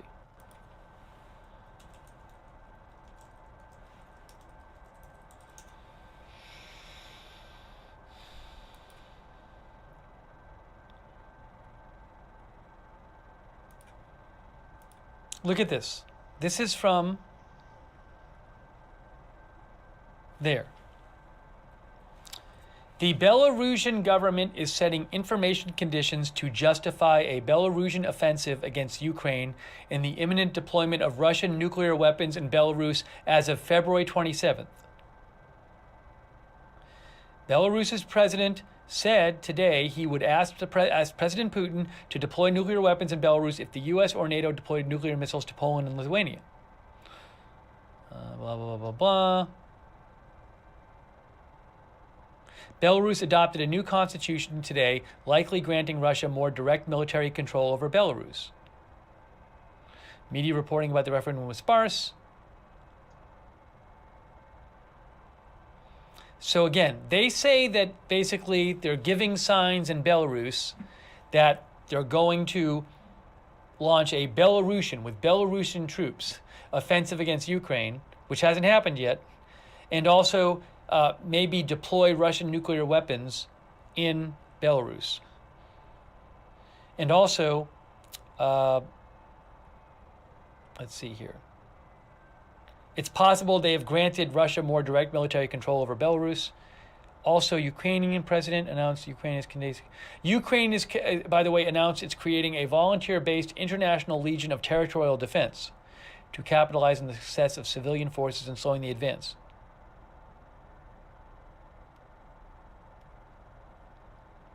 So Ukraine is encouraging people from around the world to come and fight for them if they want to.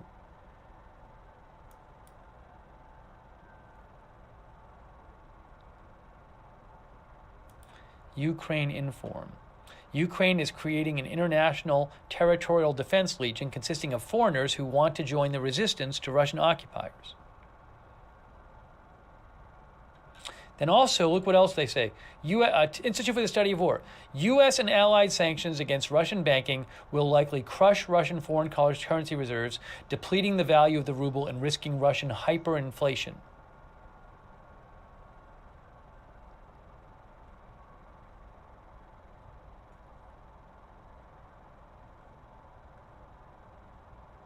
Okay.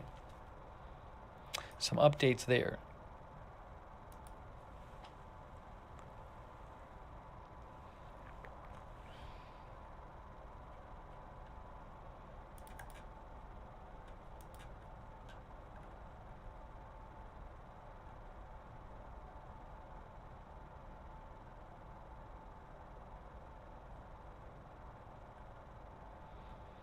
Okay, here's what I think we're going to do.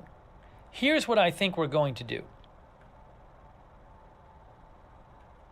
Here's what we're going to do. Here's my plan, guys. Here's my plan. Here's what I'd like to propose. I would like to propose, so we've been on the air about 4 hours now. I certainly need to eat something. I would like to keep the stream going, but I need to eat something. I'm thinking of maybe trying eating it off camera. Rather than eating it on camera and it gets in the way, taking a few minutes and then eating off camera and then coming back. Maybe a sandwich. That might be better.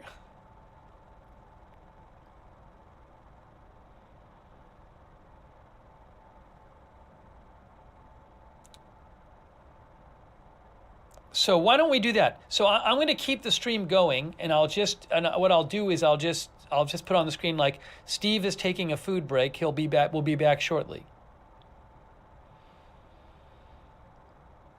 We should do that, and then you can kind of check back, and it won't be that long. I think that'll be better. Let's do that, because otherwise it gets kind of crazy.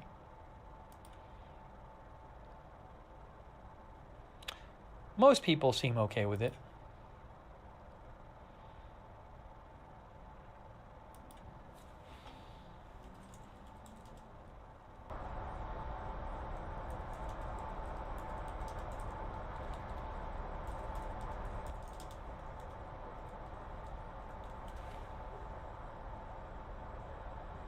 All right, so let's do that. Let's do that. Did I thank Emma Lynn yet? And Rock M? Thank you. All right, so let's do that. So, and thank you, A Little Bits.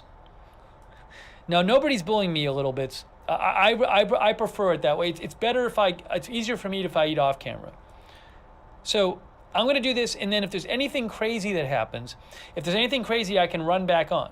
I'm not going far. So if I start to eat and there's some huge development, I'll run back in here, and we'll just start up right away. So I'm not going to miss some huge news, okay? So let's do that. Thank you, by the way, Cornobi Starcatcher in One Chill Hill. One Chill Hill thinks the loyalty of the Russian military, police, and general public will be tested when paychecks stop and our worthless and food resources get scarce.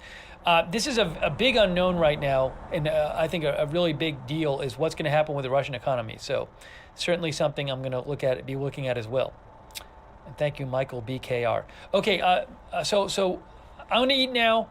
I'll be back in a few minutes, and we'll continue we'll continue in a few minutes after I eat. Okay, so it won't be that long, but I don't know, 15 minutes, something like that. I'll get back as soon as I can. All right, let's do that. I'll see you guys in a few.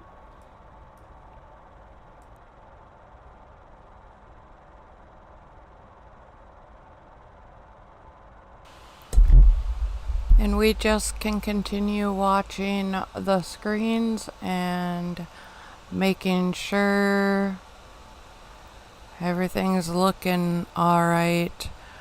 Hopefully everything is okay and everyone's safe.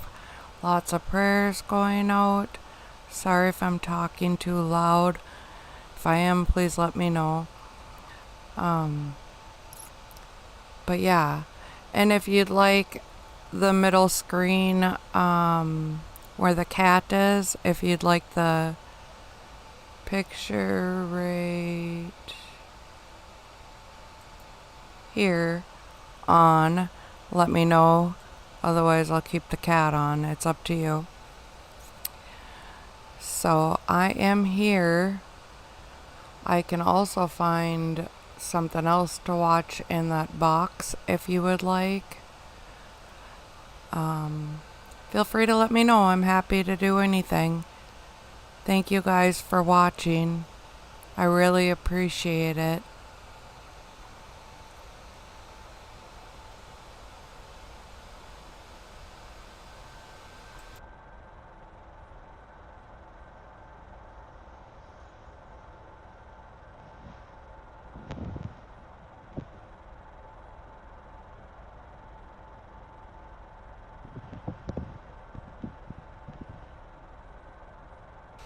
Oh, he looks ornery, doesn't he?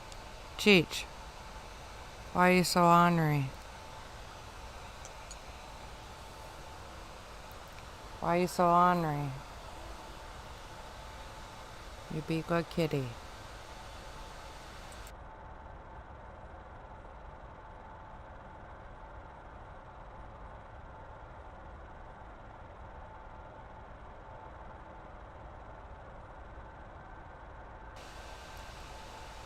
You at least gotta be entertaining if you're gonna be in the middle of the screen. All you do is sleep and lick yourself. And then go take a break and eat and poop. The top right screen, the very bottom corner, there's sure been a lot of people around that area. I wonder what they're up to. They're all dressed in, looks like in black. I don't know, maybe it's just 'cause it's so small.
Well, he's been gone quite a while. I'm gonna restart my live stream real quick.